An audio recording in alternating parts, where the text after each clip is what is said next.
রহমতুল্লাহি ওয়া বারাকাতুহু। সবাই ভালো আছেন? চিনতে পারছেন? এবার আমার ডাইন পাশে যে লোকটা বসা, এই লোকটাকে চেনেন? আচ্ছা, সর্বপ্রথমে যদি এই লোকটা সম্পর্কে একটু কথা আমি না বলি তাহলে আমার আলোচনার সমাপ্তি হবে না। আপনারা অনেকে জানেন না, প্রথমেই খুতবার আগেই বলি, সেদিন বড়ইবুনে ওয়াজ করতে গেছি। বড়ইবুনে চেনেন? অর্থাৎ আমার শ্রদ্ধা ভাজন উস্তাদ, তাও কি উস্তাদ সেদিন বড়ইবুনে যে এই ইতিহাসটা বলছি। আমি খুব গরিব মানুষ ছিলাম, ছেঁড়া জামা গায়ে দিতাম, পড়ি তখন মাত্র 2 জামাতে। কয় জামাত? টুতি পড়ি। তো টুতি পড়ি কি ইমামতি করা যায়? হুজুর ইমাম হলেন বড়ইবুনে মসজিদের। উদ্দেশ্য কি বলেন? আমাকে ঢুকাবে, মানে প্রথমে তো আমাকে তারা নেবে না। হুজুর ইমামতি মাস 2 করি, এখন মাঝে মাঝে আমাকে পাঠায় দেয় ওক্তের নামাজ পড়াইতে।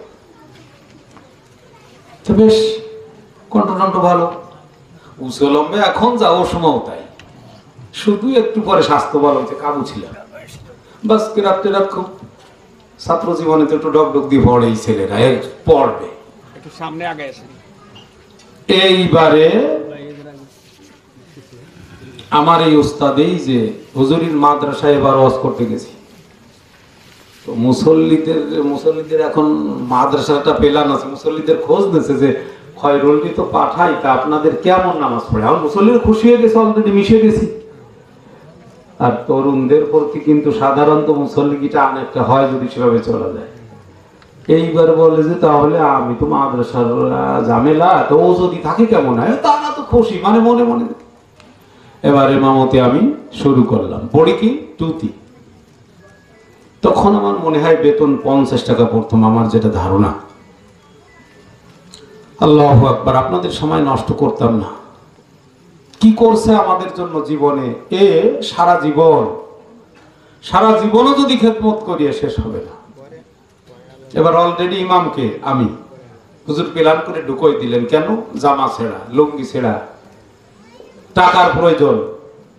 এখন মসজিদ আবার বিশাল মসজিদ, ওই মোল্লাবাড়ির মসজিদ, 168 জন মুসল্লি, তখন ওয়াজ করতে লাগবে।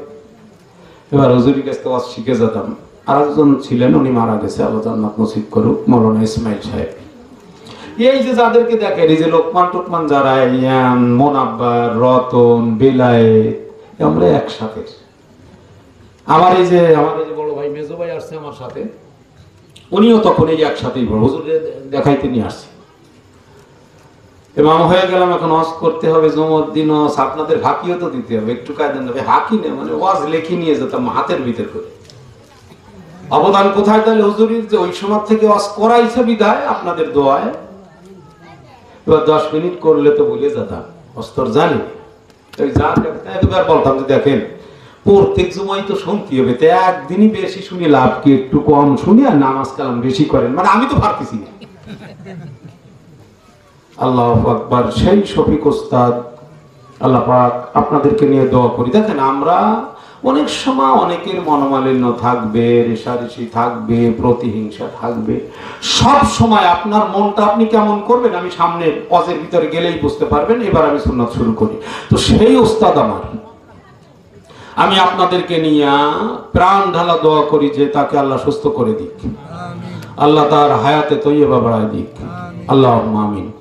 আলহামদুলিল্লাহি নাহমাদুহু ওয়া নাস্তাঈনুহু ওয়া নাস্তাগফিরুহু ওয়া নু'মিনু বিহি ওয়া নাতাওয়াক্কালু আলাইহি ওয়া নাউযু বিল্লাহি মিন শুরুরি আনফুসিনা ওয়া মিন সাইয়্যাতি আমালিনা মান ইয়াহদিহিল্লাহু ফালা মুদিল্লা লাহু ওয়া মান ইউদ্লিলহু ফালা হাদিয়া লাহু ওয়া নাশহাদু আল্লা ইলাহা ইল্লাল্লাহু ওয়া আশহাদু আন্না মুহাম্মাদান আবদুহু ওয়া রাসূলুহু।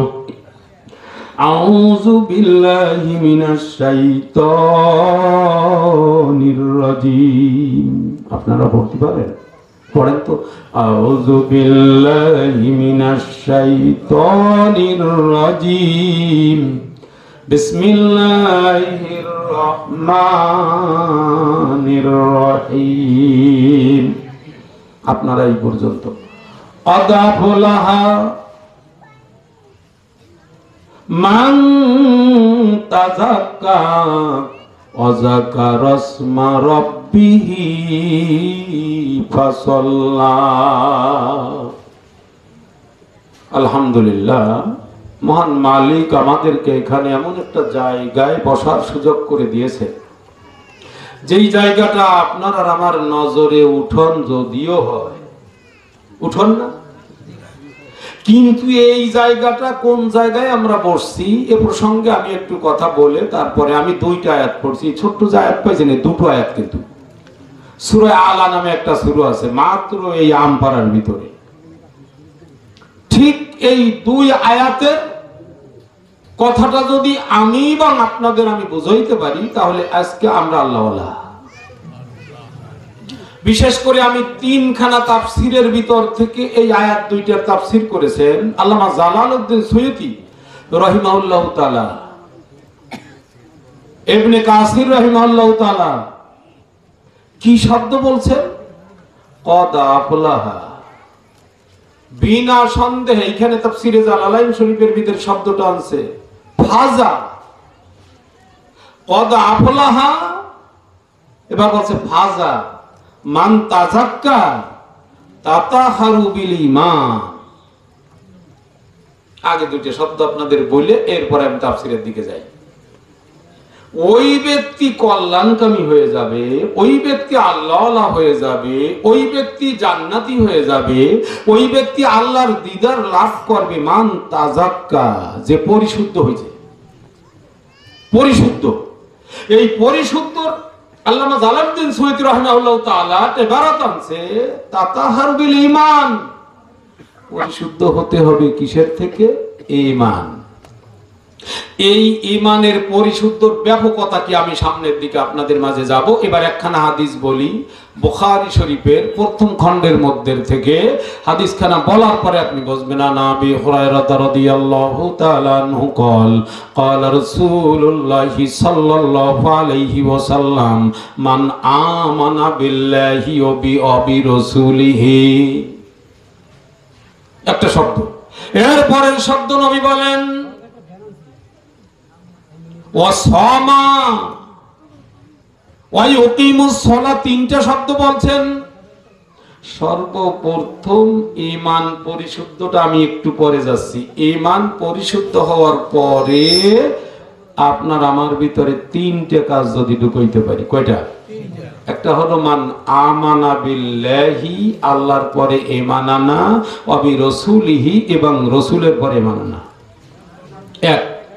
দুই নম্বর ওয়া ইউকিমুস সালাহ, নামাজ যদি কায়েম করতে পারি, নামাজ পড়তে পারি তা না, কিন্তু এখানে কিন্তু নামাজ কায়েম বলছে। ওয়া ইউকিমুস সালাহ, এই নামাজ কায়েম করা সম্পর্কে গত জুন মাস থেকে আমার মসজিদে প্রতি জুমায় তাফসীর হচ্ছে শুধু ইউকিমুস সালাহ, এখনো ছাড়াইতে পারি নাই। June, July, August, September, October, November, December, January, February, March শেষ, 10 মাস শেষ হয়ে গেছে। আলিফ লাম মিম প্রথমে আছে নাকি? আপনাকে মুখস্থ আছে অনেক সময়। আলিফ লাম মিম যালিকাল কিতাবু লা রাইবা ফিহি হুদাল লিল মুত্তাকিন আল্লাযিনা ইউমিনুনা বিল গায়বি ওয়া ইউকিমুনাস সালাহ। এই ইউকিমুনাস সালাহ 10 মাস চলতেছে, এখনো তার ডালপালা শেষ করতে পারি নাই। তো আপনাদেরকে আমি সংক্ষেপে বলবো, ইউকিমুস সালাহ হলো নামাজ কায়েম করা, নামাজ পড়া না। নামাজ পড়া হলো বাস কমপ্লিট, 10 রাকাত পড়ি আপনি বের হয়ে চলে গেছেন। আর কায়েম করা কি জানেন? কায়েম হলো আপনার ঈমান থেকে নিয়ে, যেমন পেশাব করে কুলুপ করা লাগবে যদি নামাজ কায়েম করতে হয়, বুঝতে পারছি? এইবার পাখানা করে ঠিক মতো ডেলা ব্যবহার করা লাগবে নাকি? মহিলাদেরও কি পাখানা করে লাগবে ডেলা ব্যবহার করা? বর্তমান তো টিস্যু, কি টিস্যু। এই নামাজ যদি আপনি কায়েম করার পরে, এইবার আল্লাহ তাবারক ওয়া তাআলা কোরআন শরীফের 22 পারার ভিতরে সূরা আহজাব নামে একটা সূরা আছে, ওই সূরার 41 নম্বর আয়াতের ভিতরে আপনি ঢোকেন। যদি আপনার নামাজ কায়েম করতে হয়, ইয়া আইয়ুহাল্লাযীনা আমানু যকুরুল্লাহ, এইখানে কিন্তু সংক্ষিপ্তভাবে আপনাদেরকে একটা ওয়াজ করা হয় যে তুমি আল্লাহর জিকির করো, জিকরন কাসীরা, বেশি বেশি। ঠিক নামাজ তার আগে এই মানালো বড় জিকির। কি রকমের? আপনি আল্লাহকে বিশ্বাস করছেন যে আল্লাহ এক, রসুল আমার নবী, আল্লাহ এক, রসুল আমার নবী। এইবার যেই ব্যক্তি খান জাহান আলীর দরবারে মুরগি মান্নত মানে, এ ব্যক্তি মানদার না, এ ব্যক্তি মুশরিক। হিন্দুও কিন্তু বলে যে ভগবান আছে। আমি একটু ইমানের থেকে নিয়ে আসতেছি। তার মানে আমরা যে এই জায়গাটারে ছোট জায়গা মনে করি বা উঠন মনে করি, কত বড় মজলিস আজকে বসছেন। এই দুটি কথা আজকে বলবো। কয়টা কথা? মাত্র দুইটা, একটা হলো নারীদের আর একটা পুরুষদের। কিন্তু যেই কথাগুলো বলতেছি বলেন এইগুলো মহিলাদেরও লাগবে নাকি? মহিলাকেও পায়খানা করে কুলুপ করা লাগে আপনাদের এই পুরনবাড়ি, আমবাড়ি, সব জায়গায়? আলহামদুলিল্লাহ। বরং মহিলারা যদি কুলুপ না করে তাহলে পুরুষদের ইমান আরো বেশি নষ্ট হয়। আমার বোনেরা ভালো কইরা শুনি, আমার নবী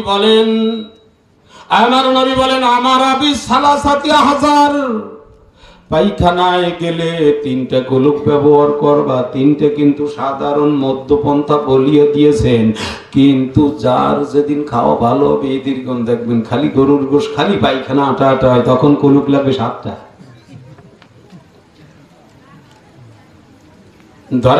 ধরে কি ধরে না? আমাশা যদি হয় তাহলে একটু কম লাগে, আমজার পড়বে ও কুলু করার সময় না হলে গেল পড়ি শেষ। ও জায়গা 3টেও না 7টাও না। মূল কথা হলো যে তার নাপাকটা পরিষ্কার করার জন্য যতটুকু পরিমাণ লাগবে এতটুকু মুস্তি থাকতে বলেন আলহামদুলিল্লাহ। আমার মায়েরা ভালো কইরা শুনিও, তুমি যদি কুলুপ না করিয়া এইবার পাক করতে যাও, তোমার ঝোল না পাক। ঝোল কি? এবার খাবে কি? আপনি কামাই করছেন, আপনি হাল চাষ করছেন, আপনি, এইবার উনি না পাক খাওয়া দিল। আস্তাগফিরুল্লাহ। এই জন্য মহিলাদের থেকে হলো সব থেকে পবিত্রতা অর্জন হয়। নামাজ কায়েম হওয়ার মূল ফ্যাক্টরি হলো মহিলা। মহিলার দলেরা, এজন্য তোমাদের সম্পর্কে আমি একখানা প্রেসক্রিপশন বলি। মিশকাত শরীফ নামে একখানা হাদিস আছে। এইটা মাওলানা হওয়ার আগের জামাতে পড়ানো হয়, যেটাকে আপনারা উলা বলেন। উলা বলেন নাকি? উলাবাস 281 নম্বর পৃষ্ঠা মিশকাত শরীফের ভিতরে আনাস রাদিয়াল্লাহু তাআলা আনহু قال রাসূলুল্লাহ সাল্লাল্লাহু আগে বসেল। আসো না, তোমার কি লাগবে? বেদের মেয়ে জোসনা আমায় কথা দিয়াছে। পারবি তো কিছু সব বসতি, তোর এটি লাগবে। আসি আসি বলে জোসনা ফাঁকি দিয়াছে, জোসনা কথা দিয়াছে। বল তুই এবার উঠলি কেন? তুই তো বলবি হুজুর আমার যা লাগবে তাই দিতে পারলি, বসবো না হলে বসবো না। তুমি জোসনা হেতা দিয়েছিলে কথা, তুমি জোসনা এখানেও আসতে কতক্ষণ গো, তোমায় জোসনা না দেখিলে ঘরে রয় না মন। কালকে দেখেন না মোবাইল নিয়ে গেছে ছেলের হাত দিয়ে। এই ছেলে আলিয়ে মাদ্রাসায় দাখিল পাস, মোবাইল নেছে কেন? আর কোনো খবর বার্তা না দিয়ে বাপ নামাজে দাঁড়াইছে, ওই অবস্থায় আপনার স্যান্দাও এনে কোপাইয়ে মেরে ফেলেছে। ওঠে কেন আমি বুঝি না। ও তো ওঠে তো ঠেলা কলের জ্বালায়, কারণ এখানে তো ঠেলা কল আসছে না। এইবার ঠেলা কল তো তুই আব্বা তুমি ভালো, এমনি তুমি রাগ হয়ে না। এমন একটা জায়গায় তুমি বসেছো যেহেতু তোমার বয়স বোধহয় 12 বা 14 হয়েছে। আজকে এখানে কত নেকি হবে জানো? এইগুলো তোমার মা, আব্বা, দাদা, দাদির আমল নামায় যাবে। তোমার এখনো প্রয়োজন হয়ে পারে নাই। এই জায়গায় কত নেকি? তাহলে একখানা হাদিস বলি, বুখারীর ভিতর দিয়া, বুখারী প্রথম জেলদের 91 নম্বর পৃষ্ঠার ভিতরে তোমার হাদিস বলছে, আব্বানা আনাস রাদিয়াল্লাহু তাআলা আনহু قال رسول الله صلى الله عليه وسلم غدوة في سبيل الله يوراها خير من الدنيا ما فيها। এখানে বসার কারণে আনাস রাদিয়াল্লাহু তাআলা আনহু বলেন, আসমান জমিনের জমিনের মাঝখানে যত ফাঁকা জায়গা আছে, এই নবমণ্ডল ভূমণ্ডল সারা পৃথিবীর জগতে যত ফাঁকা জায়গা আছে, এই ফাঁকা জায়গায় এই পৃথিবীতে যত স্বর্ণ রূপ টাকা পয়সা দেখেন না, ওরে আল্লাহ, হাজার হাজার কোটি কোটি টাকা নিয়ে ফেসিবাদের গোষ্ঠীর ওই আর এক দেশে যে বাড়ি করছে, আপনার আমার টাকা মেরে এই সব স্বর্ণর উপর যত মূল্য হবে তার থেকে বেশি আজকে এখানে 2 ঘন্টা বসলে এটা আমার নামে লিখে দেবে। বুখারীর হাদিস বলছি, বুখারী। শুধু তাই নয়, গরিব হইলেও অসুবিধা নাই, ধনী হইলেও অসুবিধা নাই। তো আজকে আমি দেখতেছিলাম কলয়ুবী নামে একখানে কিতাব আছে, আমার হুজুরের মাদ্রাসায় পড়ায়। ওই কিতাবের 15 পৃষ্ঠার ভিতরে মালিক গেছে একজন হাইলো আনতে। হাইলো চেনেন নাকি? আমাদের এইদিকে তো মাসিক বেতনের কিষান আছে কি নাই, ঘের বেড়ি দেখে, জায়গা জমি দেখে, কিন্তু ওই সময় আপনারা জানেন গোলাম বান্দি বিক্রি হতো। একই সিস্টেম, হাইলো যা গোলামও তাই, বৃত্ত তাই। তো ওইখানে মাসিক হিসাবে কেনা বেচা হতো। ওই সময় আর একটা সুযোগ ছিল, আমার যুবকদের সেই সুযোগটা হারাই গেছে। ওই সময় বান্দি কেনা যেত, ওই বান্দি কিনে স্ত্রীর মতো ব্যবহার করা যেত। এই যে তো ঠেলা কল লাগতো না, কিন্তু সেই কলটা নাই।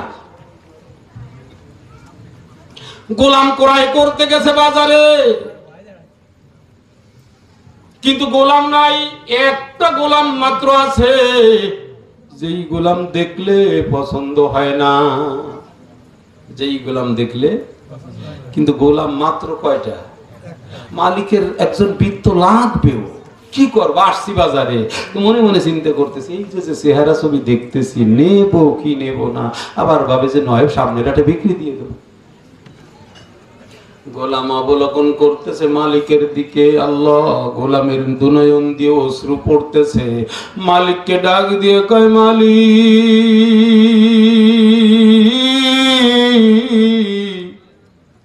আমি বুঝতে পারছি আমার দিকে আপনি টার্গেট নিয়েছেন। এই কালয়ুবী কিতাবের 15 নম্বর পৃষ্ঠার ভিতরে লিখছেন। এবার মালিককে ডাক দিয়ে কয়, মনিব রে, আপনি তো আমার দুনিয়ার মনিব হবেন, আর একজন মনিব আছে, কিন্তু আপনাকে আর আমাকে যিনি তৈরি করেছেন, আমার 3টে দাবি আপনার কাছে। এইটা বোঝার পরে, জানার পরে কিনবেন কি কিনবেন না চিন্তা ভাবনা করেন। এবার মালিক মনে মনে ভাবে যে হোয়াট ইজ দিস কারবার, এমনি হচ্ছে না পছন্দ। তার ভিতরে দাবি কয়টা বলেন? মেয়ে দেখছি কালা, আগের থেকে জেনে পারি নাই, মেয়ের কাছে যাবো আমি হুন্ডো। তার আগে যদি মেয়ের রায়বার বলে যে মেয়ের 3টে দাবি আছে, 1 নম্বরে মেয়েরে দিতে হবে 1 লাখ টাকার মাল, তাহলে এই শ্বশুর এবার মাথায় কাজ করবে। মালিক ডাক দিয়ে বলে, বাবা বলো, কয়েক নাম্বার দাবি হলো। মালিক যখন ডাকবে, কে যখন ডাক দিবে, আপনাদেরকে ডাকে ডাকে কয়বার? আহারে ফজরের সময় ডাক দেয়, সালাতু খায়রুম মিনান নাওম। মার বোনেরা কথা বললে চলবে না, যেহেতু এই সুযোগ আর তুমি পাইবে না গো মা, এই সুযোগ তুমি আর পাইবে না। তোমার ঘরের বেড়ার কাছে জান্নাতের কথা হচ্ছে। আপনারা তো সব এই গ্রামেরই। এইখানে যে প্রতি বছর যদি ওয়াজ হয়, বেশ আরো কয়েক বছর আগের থেকে হচ্ছে, তো আগামীতেও যদি হয়, তা আপনারা খুশি নে বেজার? যারা বেজার মনে মনে, তাদের একখানা হাদিস আমি বলবো। আবু হুরায়রা রাদিয়াল্লাহু তাআলা আনহু ডাক দিয়ে বলেন, হেজাজে এক ব্যক্তির ইন্তেকাল হয়েছে, আমার নবীর সঙ্গে আমরা জানাজায় চলছি। কার সঙ্গে? সাল্লাল্লাহু আলাইহি সাল্লাম। পড়ে নবীর সঙ্গে জানাজায় যাচ্ছে, ইনটা কত বড় ভাগ্যমান। একটু চিন্তা করবেন, খালি শুয়ে শুয়ে নবীর সাথে। দয়ার নবী আমার জানাজায় দাঁড়িয়ে গেছে, হঠাৎ কইরা দেখে ওই মুর্দার, ওই দুনিয়ায় থাকা অবস্থায় জানাজার মধ্যে বিশাল একটা অজগর আসিয়া ওই মুর্দার কাফনের ওই কাপড়ের ভিতরে ঢোকার চেষ্টা করতেছে। নবীজি এই অবস্থা, নবীর সামনে আবু বকর রাদিয়াল্লাহু তাআলা আনহু একখান লাঠি লইয়া এবার ওই সর্পকে যখন আঘাত করতে গেছে, সর্পের জবান খুলিয়া যায়। সর্প ডাক দিয়ে কয়, আবু বকর রে, সিদ্দিক আকবর রে, বলুন আপনাকেও যেই মালিক বানিয়েছে, যেই রব আপনার সৃষ্টিকর্তা, ওই রব আমারও তো সৃষ্টিকর্তা, আমি কি অপরাধ করলাম যে আপনি একখানা লাঠি লইয়া আমাকে আঘাত করার জন্য আসছেন? জোরে কোন সুবহানাল্লাহ। সর্পের জবান যখন খুলিয়া গেছে, আবু বকর হতভম্ব দিয়ে লাঠিখানা সরাইয়া দাঁড়িয়ে বলতেছে, ও সর্পরে, অজাগার রে, তুমি কেন দুনিয়ায় থাকতে এই ব্যক্তি দংশন করতে আসছো? এই জন্য আমি লাঠি লইয়া আঘাত করতে আসছি। ডাক দিয়ে কয়, সিদ্দিক আকবর, আগে আমার কথা না নিয়ে কেন আপনি লাঠি ধরলেন? এই ব্যক্তিকে আমি কেন দংশন করতে আসছি আমার আল্লাহ পাঠাইয়া দিয়েছে, এটা কেন আপনি জিজ্ঞাসা করেন নাই? আবু বকর ডাক দিয়ে কয়, কেন সর্প তুমি তাকে দংশন করতে আসছো? কয়, এই ব্যক্তি এই দুনিয়ায় থাকাকালে বড় বড় 3টা অপরাধ করত। কয়টি? আমাদের কি জানা দরকার আছে নাকি? আমরা ওই অপরাধের ভিতরে না পড়ে যাই। সাহাবারা কাঁদতেন আর দৌড়াইতেন আর বলতেন, নবীজি আপনার সামনে যখন বসা থাকি তখন মনটা বড় ফ্রেশ থাকে, ওই পাশে গেলে দুনিয়া ঢুকিয়া যায়, কি করব? এইবার আবু বকর সিদ্দিক ডাক দিয়ে কয়, সেই গুনাহ 3টি কি?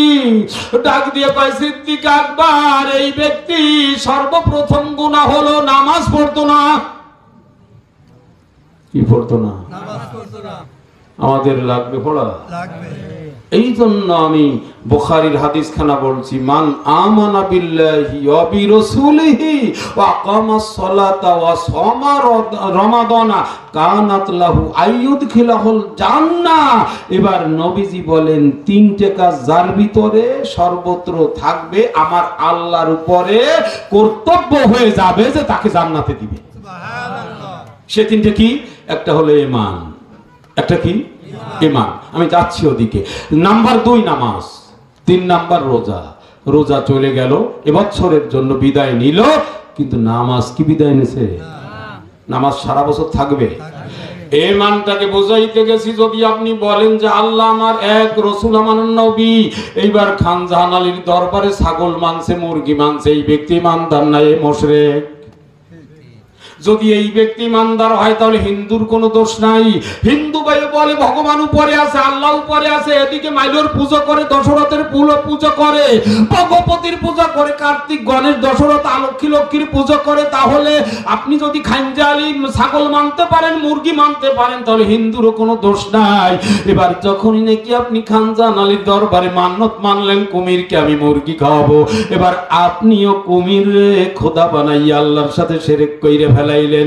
এবার আল্লাহ বলে, তোর নাম কাটা আমার দরবার থেকে, আর দরবার হতে কেউ ফেরে না নিয়া হাত খালি রে বাবা, ও বাবা নিয়া হাত খালি। শাহজালাল বাবা তুমি, শাহজালাল বাবা তুমি সরদারে ওলি, আর দরবার হতে কেউ ফেরে না নিয়া হাত খালি। এতে গ্রুপ আছে, আপনার ঈমানটা কিভাবে নষ্ট করবে?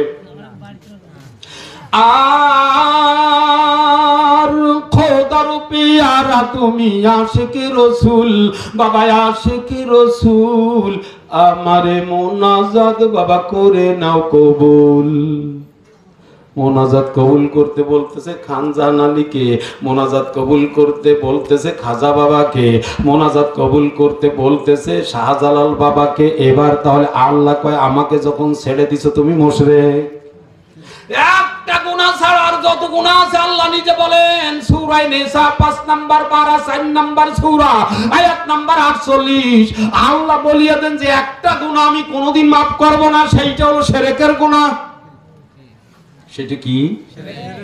এই জন্য 45 দিন আমি মক্কা মদিনায় ছিলাম, এই 45 দিনের ভিতরে যত ওয়াজ শুনছি ওখানে শুধু শিরক আর বিদআত সম্পর্কে। আল্লাহ মনে থাকবে? যদি আপনি মনে করেন যে হুজুর তোমার কথা অত শুনবো না, ও খানজি এলিমা জাতি যাবা, অসুবিধা কি? তোমার বউরিও নিয়ে যাবা, জাহান্নামে যদি তুমি পড়ো ওই আগুন কিন্তু সইতে পারবা না। কিন্তু আমার আল্লাহর হুকুম হলো ইয়া আইয়ুহাল্লাযিনা আমানুযকুরুল্লাহ, আমার সাথে প্রেম করতে হবে। কার সাথে? যিকরন কাসীরা, এত প্রেম করবা যেই প্রেমের কোনো হিসাব নাই। আমি একটা সহজ জিনিস বুঝাইয়া দেই, আল্লাহ এত সহজ করলেন বান্দাকে। তোমার দাড়িটা, এই যে দাড়ি রাখছি, বলেন এটা দাড়ি ছাঁচা লোক আমার সামনে আনন্দি দেখি, বয়স তো 50 প্লাস আমারই, হুজুর তো আরো বেশি, আমাকে ভালো দেয় না, ওরে ভালো দেয়। আপনি আনন্দি কাছে বরং ও সাজতে সাজতে আর জ্যোতি শেষ, চোখের জ্যোতি শেষ। আরে এখনো পর্যন্ত তো চশমা ছাড়া কোরআন পড়ি, চশমা ছাড়া বই পড়ি, চশমা ছাড়া কিতাব পড়ি। তাহলে বোঝা গেল দাড়ি সাজলে জ্যোতি কমে যায়। এটা আপনি বৈজ্ঞানিক ভাবে, ডাক্তারি ভাবে, আমি আবার প্র্যাকটিস করি, ডাক্তারি করি। এবার দাড়ি সাজার ভিতরে আমি ওদিকের লস পরে, আগে দুনিয়ার লস। দাড়ি ছাঁচলে চোখের জ্যোতি কমে। আল্লাহর নবী সুপারিশ করবে না। যদি আরেকটা কথা বলি, রাগ হইয়া না, আমার যুবকরা রাগ হইয়া না, হাসানুল ফতোয়া খুলে দেখো, সুদখোরের থেকে যে সুদ খায় তার থেকে দাড়ি চাচাওয়ালার পাপ বড়। আমি বলবো আপনার কারণটা বুঝে আসবে না। এক ব্যক্তি সকালবেলা সুদ খাইছে, বিকেলে সুদের কাজ করে নাই, আর কি সুদের গুনাহ হবে? বুঝতে পারিনি। রাত্রে জেনা করছে, দিনে জেনা করে নাই, এবার কি সবসময় জেনার গুনাহ হবে নাকি? হবে না। কিন্তু দাড়ি ছাঁচা হলো, আমি সহজে বুঝাইয়ে দিই, এই জন্য হাসানুল ফতোয়ার ভিতরে লেখছে সুদখোরের থেকেও দাড়ি ছাঁচাওয়ালার পাপ বড়। তার কারণ হলো সে হলো কবিরে গুনার সিল মুখে মারছে। এবার কোরআন তেলাওয়াত করতেছে, কবিরে গুনাহ হচ্ছে, নামাজ পড়তেছে, কবিরে গুনাহ হচ্ছে। কারণ ওই দাড়ি যতদিন 4 আঙ্গুল পরিমাণ লম্বা না হবে, এতদিন সে মুখে লাগাইয়া আরো বুঝচ্ছে যে আমি আল্লাহর বিরুদ্ধে যুদ্ধ ঘোষণা করছি, কারণ আমি কবিরে গুনাহ করেই যাব। বুঝতে পারছি? 4 আঙ্গুলের ছোট যার দাড়ি করবে, ওই ব্যক্তি ইমামতি করতে পারবে না, ওই ব্যক্তির ভিতরে নামাজ হবে না, ওই ব্যক্তি মসজিদে আজান দিতে পারবে না, ওই ব্যক্তি ইকামত দিতে পারবে না। আমি কিন্তু আমার যুবক আর তরুণরা রাগ হয়ে না, আমি ইসলামটা বুঝাই দিতেছি। দাড়ি হলো শেয়ারে ইসলাম। এই কারণে আপনার আমার মুখে দাড়ি, মহিলাদের মুখে কি দাড়ি আছে? আপনারাই বোঝেন যে তাহলে আল্লাহ চায় দাড়ি, নাহলে তো মহিলাদের মুখেও দিত। এই দাড়ি কবিরা গুনাহগার যখন মুখে সিল মারছে, শেষে 4 আঙ্গুল লম্বা যতদিন না হবে, একদিন ঘুমের ভিতরে গোনা। কারণ কবিরা গুনাহ তো তার মুখে লাগানো। আলকাতরা কেনেন না? উড়োজাহাজ মার্কা, মার্কা দেয়া থাকে, নারকেলের তেল, হাঁস মার্কা কি থাকে? গন্ধরাজ। এবার ওই হাঁস দেখলে বোঝে যে এইটা পিওর প্যারাসুট। এইবার উড়োজাহাজ মার্কা দেখলে বোঝে এইটা পিওর আলকাতরা। মুসলমান যিনি, আল্লাহর বান্দা যিনি, তার মার্কা হলো দাড়ি মার্কা। বুঝতে পারছি? দাড়ি যখন মুখে থাকবে না, এবার মুসলমান মার্কা পুরো হবে না, ওটা পিওর হবে না, ওর ভিতরে ভেজাল আছে। আমার ভাইরা, ও আমার মার বোনেরা, এক শ্রেণীর মেয়েরা, নাতিরা পুতিরা যদি থেকে থাকো, দাড়ি খালি শাসাও। কে? আরে দাড়ি মুখে থাকলে তোর ভালো, এটা নরম থাকে, শাসলি তো কোষের কো। আপনি ব্রেনের সাথে যোগ দেন, আমি যা বলি এটা কোরআন হাদিস একটু পরে বলি, তার আগে আপনি বলেন দাড়ি যদি 4-5 বার শাসা, এটা কোষের মতো শক্ত হয় কিনা? তো ভূতা কেউ বোঝে না যে ওর খুব আরো আরো আরো বেশি লাগে। দাড়ি থাকলে তো নরম জিনিস লাগে, নরম জিনিস।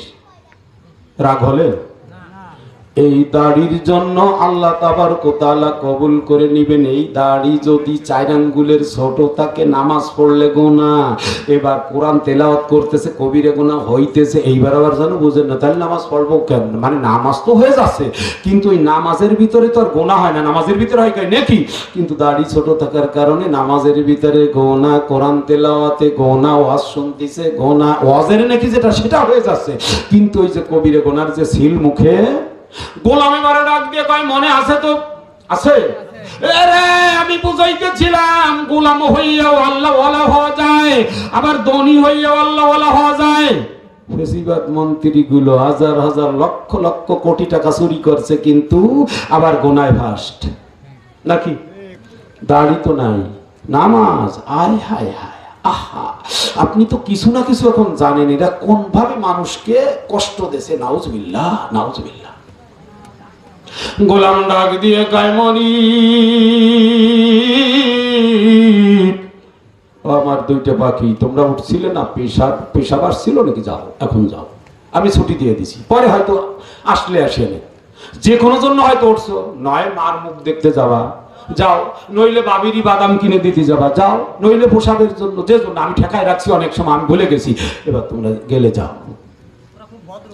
এইবার গোলাম ডাক দিয়ে বলে, তিনটে দাবি আমার। কয়টা দাবি? এক নাম্বার দাবি হলো, মালিক আপনাকে আর আমাকে যেই মালিক তৈরি করছে, আপনি তো আমার দুনিয়ার মালিক, কিন্তু আপনার এবং আমার দুজনের একজন মালিক আছে কি নাই? ওই মালিক যখন ডাক দিবে আমাকে ঠেকায় রাখা যাইবে না। মালিক মনে মনে কয়, দাবিটা তো খারাপ, যদিও আমি আমল করি না, নামাজ আমি পড়ি না, কিন্তু গোলামের দাবি খারাপ না। ডাক দিয়ে কয়, বলো গোলাম তোমার দ্বিতীয় দাবি কি? কয়, 2 নম্বরে হলো আমাকে দিয়ে দিনের বেলা যত কাজ করাইবেন, রাত্রের বেলা আমাকে ছুটি দিতে হবে। মালিক এবার গোলামের মুখের দিকে চায়, তো দেখে যে না, বিড়ি খা বাব ওঠে কিনে, তাহলে রাতে না করার অসুবিধে কি? ওগুলো বিড়ি খা গুলো তো দিনের বেলা সিগারেট 8টা 10টা খাইয়েই তো 2 ঘন্টা নষ্ট করি ফেলে। তাহলে গোলাম বলো, আচ্ছা এবারে তুমি বলো তোমার 3 নাম্বার দাবি কি?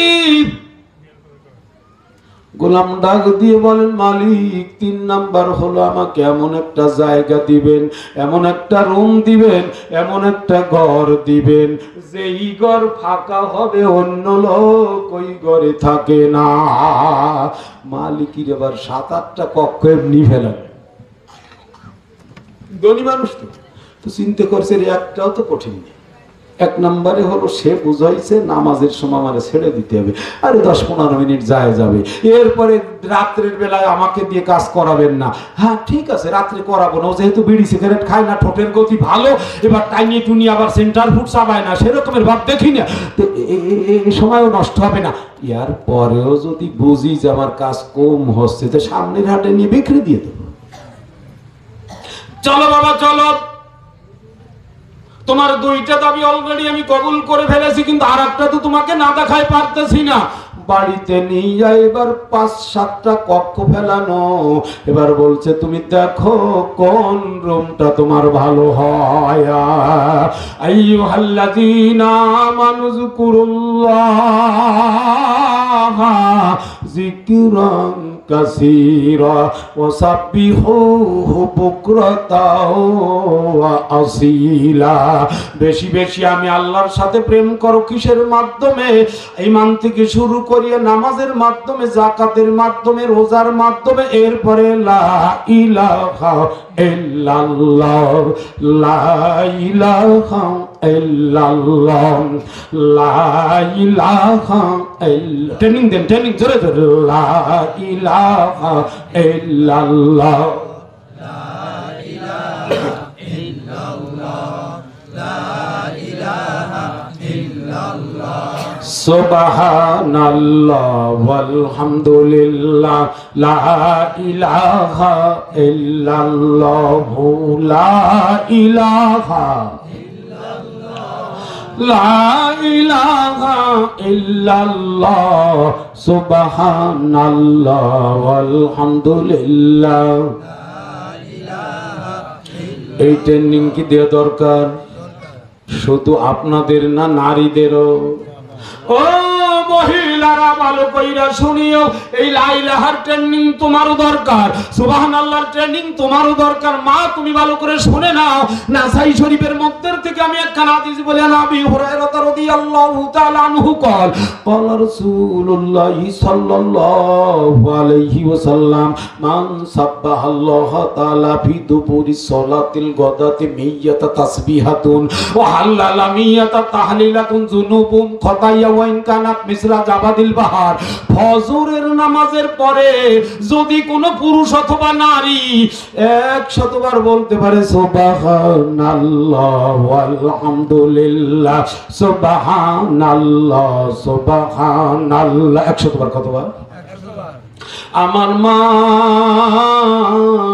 টিভি তো দেখবা, কিন্তু একটু ফজরের নামাজটা পড়ে একটু বইছো, অথবা পাক যদি আগে করা লাগে, স্বামী পান ভাঙতে যাবে, আবার ওই তো বাইরে দেখলাম পান গোছাচ্ছে, বললাম যে এক পন্থ আমার জন্য, আমি যদিও খাইনি, খাই মাঝে মাঝে তো ফিরি ফেলি তো খাই, যে আপনারা খাওয়ার পরে দিন তখন সবাই সবাই চলে যাতে হবে, যে পানের যে দাম ওর একটা খেয়ে গেলেও 2 টাকা উঠিয়ে দেয়।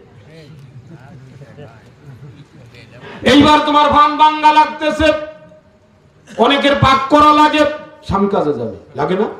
কিন্তু এই সুবহানাল্লাহ পড়া যায় কি যায় না?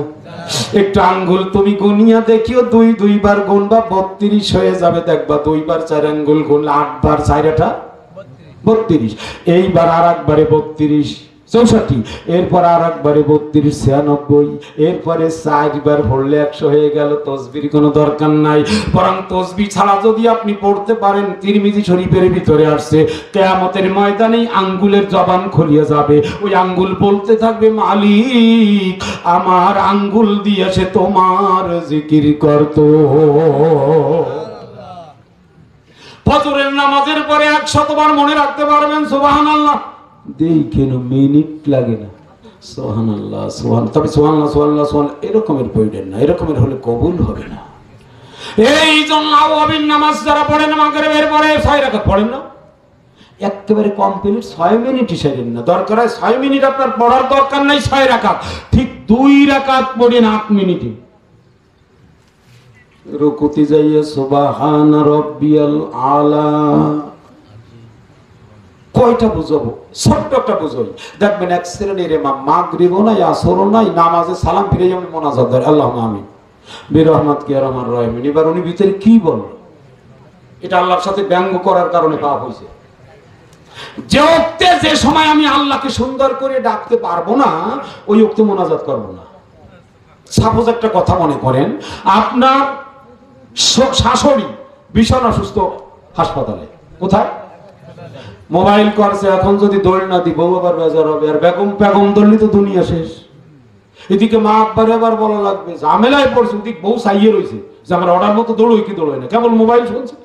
এখন যদি বোঝেন যে বউরি খুশি রাখার জন্য শাশুড়ি দেখতে যেতে হবে, তা আপনি বললেন এবার গাড়িতে উঠছেন, হে মা আমি একটু হাসপাতালে যাচ্ছি, আপনি 1 ঘন্টা কাটান আর আধা ঘন্টা কাটান, এই মা কিন্তু চিন্তা করতে থাকবে যে কি বললো কি বললো। এইবার যদি তাকে কোনো কথা না বলতেন, এমনি চলে যাইয়ে শাশুড়িকে দেখার পরে এসে বুঝিয়ে বলতেন, আম্মাজি আমি তো এরকমের, আপনারই তো বোনের মতো হয়, সেও তো আমার মুরব্বী, আপনার বৌমার মা, তাকে একটু দেখতে গেছিলাম, এই জন্য বিকায়দা ছিল, আমি আপনার ব্যস্ততায় বলতে পারিনি, মা কি রাগ হবে? কিন্তু আপনি বললেন এ মা আমি হাসপাতালে যাচ্ছি, যাওয়ার পরের থেকে মা চিন্তা করবে কেসটা কি, এরকমের তো জীবনে আরো শিখেইনি। এবার আপনি হাত জাগাইলেন, জাগাইয়ে আপনি কি বললেন, বিরহমাতকে ইয়ার আমার রাহিম বললেন, আল্লাহ বলবি বেয়াদব নাকি ওটা। এবার যদি আল্লাহর কাছে হাত জাগাইতে হয়, তাহলে প্রথমে বলবেন হাত জাগাই আলহামদুলিল্লাহি রাব্বিল আলামিন, সমস্ত প্রশংসা আল্লাহ তোমার। এরপরে বলবেন আল্লাহ আমাকে আপনি ক্ষমা করে দেন, আমি বড় গুনাহগার পাপী। এরকমের সময় যদি না হয়, দেখবেন ওই ইমামের আবার দোষ না, চাকরিও ঠিক রাখতে হবে, মোনাজাতও করতে হবে, গরমও পড়ছে, আবার রুমিও যাতে হবে, দেখবেন মাগরিবের সালাম ফিরেই আপনি আসসালামু আলাইকুম ওয়া রাহমাতুল্লাহ, আসসালামু আলাইকুম, আল্লাহুম্মা আমিন বিরহমাতিকা ইয়া আরহামার রাহিমিন। মুসল্লিরও সেই অভ্যাস হয়ে গেছে। এই মোনাজাত করার দরকার নাই। এবার যখন সময় পাওয়া যাবে, তখন ও মালিক আমার মুসল্লিদেরকে আপনি ক্ষমা কইরা দেন, আমাকে ক্ষমা কইরা দেন, আব্বা আম্মাকে ক্ষমা কইরা দেন। মোনাজাত ধরার সময় আল্লাহুম্মা আমিন বইলে ধরা যাবে না, কিছু নতুন কথা না। এটা কিন্তু তিরমিজি শরীফের 185 নম্বর পৃষ্ঠার ভিতরে আল্লাহুম্মা আমিন বইলে মোনাজাত। কি বলবো, দুটি একটা বললে আবার আপনারা চলমান আমল তো শেষে বলবেন যে নিয়ে এসে খালি নতুন কয় নাকি। ইন্নাজাতু যে দোয়াটা, এটা যায় নামাজে পড়া যায় না। এটা নবী পড়েন নাই, সাহাবারা পড়েন নাই, তাবেঈরা পড়েন নাই। তা আপনারা চলমান আমল তো রাগ হয়ে যান নাকি, সেই বইতে বইতে এবার বলবো কি বলবো না, তারপর আপনাদের ভয় নাই। আজকে সায় যদি পড়ে থাকেন একবার, কাল ফজরে আপনি 2 বার পড়েন, কিন্তু আমি হক কথাটা বলে যাচ্ছি। ইন্নাজাতু নামে যে দোয়া, এটা যায় নামাজের দোয়া না। যায় নামাজে এমনি নবীজি দাঁড়াতেন, সাহাবারা দাঁড়াতেন, তাবেঈরা দাঁড়াতেন। এটা আমরা বানাইনি, একটা দোয়া বানাইছি। ওই বগদাদি আমপাড়ায় পাইয়া সেই থেকে পড়ি, সেই থেকে পড়তে পড়তে অভ্যাস হয়ে গেছে। এবার আল্লাহুম্মা আমিন বলিয়া মোনাজাতটা ধরা যাবে না। মোনাজাত যখনই ধরবেন 2 হাতের মাঝখানে একটু ফাঁকা থাকবে, হাত 2 কান বুক সোজা বরাবর থাকবে। এবার আলহামদুলিল্লাহি রাব্বিল আলামিন আগে বলতে হবে, এটা হাদিসের দাবি, আমার নবীর দাবি। যদি এই কথাগুলো বলতে যাই তাহলে আজকে অন্য কথা শুনতে পারবেন না।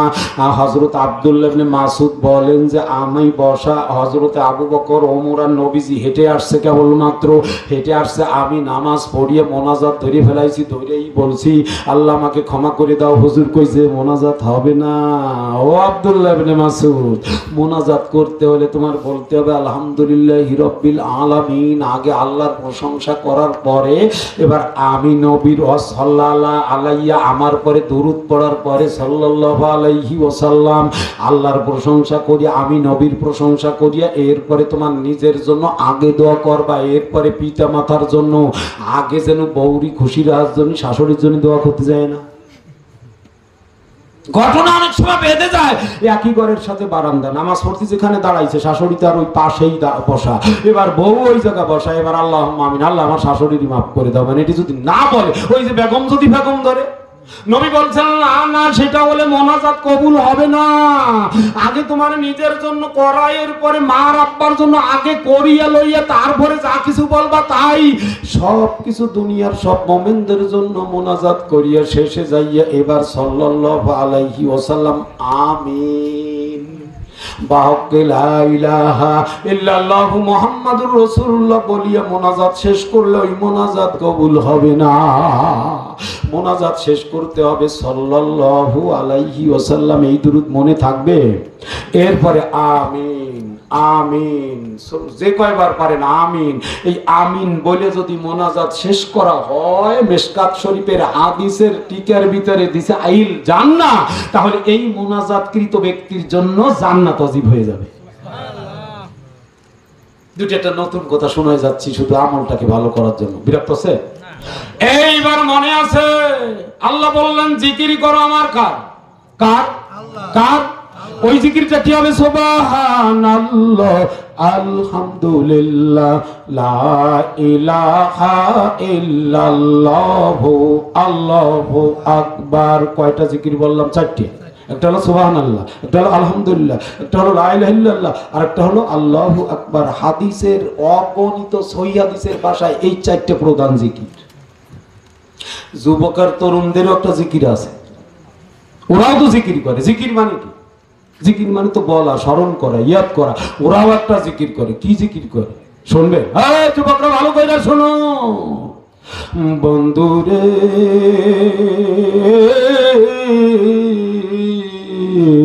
নায়ার বাদাম তৈলা, এরপরে আর বলবো না।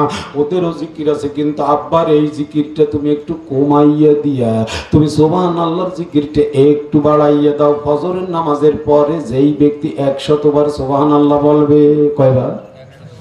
এইবার যদি 100 বার লা ইলাহা ইল্লাল্লাহ বলতে পারে, ও হাল্লালা মিয়াতা তাহলিলাতিন, আমার নবী বিশুদ্ধ সনদের হাদিস দিয়ে বলেন, এবার 100 বার সুবহানাল্লাহ, 100 বার লা ইলাহা ইল্লাল্লাহ যদি বলতে পারে, গফিরাত খতায়া ওয়া ইন কানাত মিসলা জাবাদিল বাহার, ওই ব্যক্তির জিন্দেগানির সব গুনাহ আল্লাহ ক্ষমা কইরা দেয়। কালকে ফজরের নামাজের পরে কোন ব্যক্তি এই 100 বার সুবহানাল্লাহ আর 100 বার লা ইলাহা ইল্লাল্লাহ নগদে আমল করতে পারবেন? এই সব কয়জন?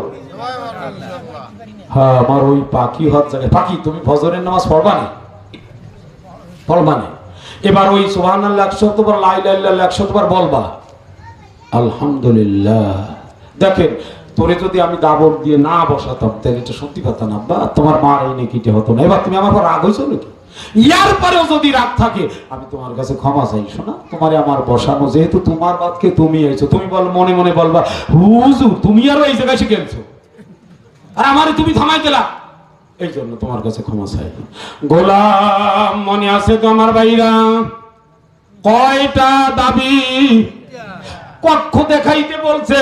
দেখো, তুমি দেখো। ওই রুম দেখতে দেখতে এমন একটা রুমের সামনে যে দাঁড়িয়েছে, যেই রুম কোনো কাজে লাগায় না, ওই রুমের ভিতরে কারেন্টের তার রাখে, ওই রুমের ভিতরে ভাঙ্গা চেয়ার, ওই রুমের ভিতরে ময়লা।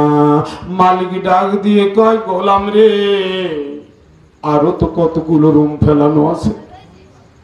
ওই রুমে বাতি নাই, ফ্যান নাই, ওই রুমে আলো নাই, ওই রুম তুমি কেন পছন্দ করেছ? গোলাম একটা জবাব দিছে, আজকে পড়তেছিলাম দুপুরের পরে। গোলাম একটা জবাব দিয়েছে, ওই জবাবটা যদি মুসলমানের বাচ্চারা মুখস্থ রাখতে পারে, ওই কবরের বাড়ি ফুলের বাগিচা হইয়া যাইবে। গোলাম ডাক দিয়া কয়, মনিবি রে, আপনার কি জানা নাই? আপনার কি জানা নাই? আপনি কি বোঝেন না? যেই মনিব ডারবিটা নিয়া রাত্রে মদ পান করিয়া ঘুমাইয়া থাকে, ওই মনিব কিটা জানার কথা। এবার ডাক দিয়ে কয়, মনিবেরে, আপনার কি জানা নাই? অন্ধকার যেই ঘরটা, ওই ঘরটা হলো আমার মালিকের সাথে প্রেম করিয়া আলো জ্বালাইতে হয়। কিন্তু এ কি সহজে ওর মাথায় ধরবে? আচ্ছা, তোর জন্য যেটা ভালো হয়, তুই যদি বুঝিস যে ভাঙ্গা জায়গা তোর আর জিকিরে আলো জ্বলে যাবে, জ্বলুক, আমার তোর ভালো, এটি কোনো হাজা মজায় লাগে না। আমার ভাইরা, গোলামকে ওই রুমে জায়গা দিয়ে, গোলাম মোটামুটি একটু ঝাড়ু টাড়ু দিয়ে একটা নামাজের জায়গা আগে বানাইছে। মালিক বন্ধু বান্ধব লইয়া, নতর্কিদেরকে লইয়া, স্পষ্ট কালবি কিতাব 5 জামাতে এই কিতাবটা পড়ায়। ওইখানে লিখেছে, এবারও ডান্স আর মদ পানে লিপ্ত হইয়া গেছে। রাত্র 2টা পর্যন্ত ওই মনিবের আসর শেষ করিবার যখন ঘরের দিকে অন্দর মহলে যাইতেছে, হঠাৎ কইরা ওই রুম দিয়ে একটা আওয়াজ ভেসে আসতেছে, লা ইলাহা ইল্লাল্লাহ, লা ইলাহা ইল্লাল্লাহ, লা ইলাহা ইল্লাল্লাহ,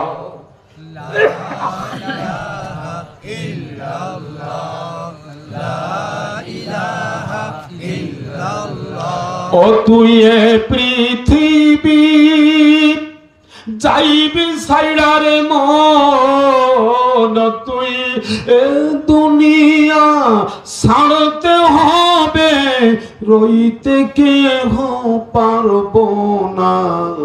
ওই কবরে যাইতে হইলে, ওই বাড়িতে থাকতে হইলে, লাগিবে তোরে কালিমা, লা ইলাহা ইল্লাল্লাহু, লা ইলাহা। হ্যাঁ, তুই জোরে জোরে আমার সাথে বল, লা ইলাহা ইল্লাল্লাহ। তাহলে আপনি লা ইলাহা ইল্লাল্লাহ কেন বলবেন? একখানা হাদিস বলবো। আল্লামা রুহুল আমিন ফাজিল দেওবন্দ থেকে ভারী গুণী একখানা তাফসীর লিখেছে। ওই তাফসীরের ভিতরে উনি বলেছে, বান্দার বান্দি একখানা হাদিস আনছে দুররাতুন নাসিনের ভিতর থেকে। বান্দার বান্দি, যুবক আর যুবতী যখন নাকি লা ইলাহা ইল্লাল্লাহ বাক্য মুখ দিয়ে পাঠ করে, কি পাঠ করে? লা ইলাহা ইল্লাল্লাহ। কিন্তু ঈমানদার ব্যক্তি হওয়া লাগবে। কি হতে হবে?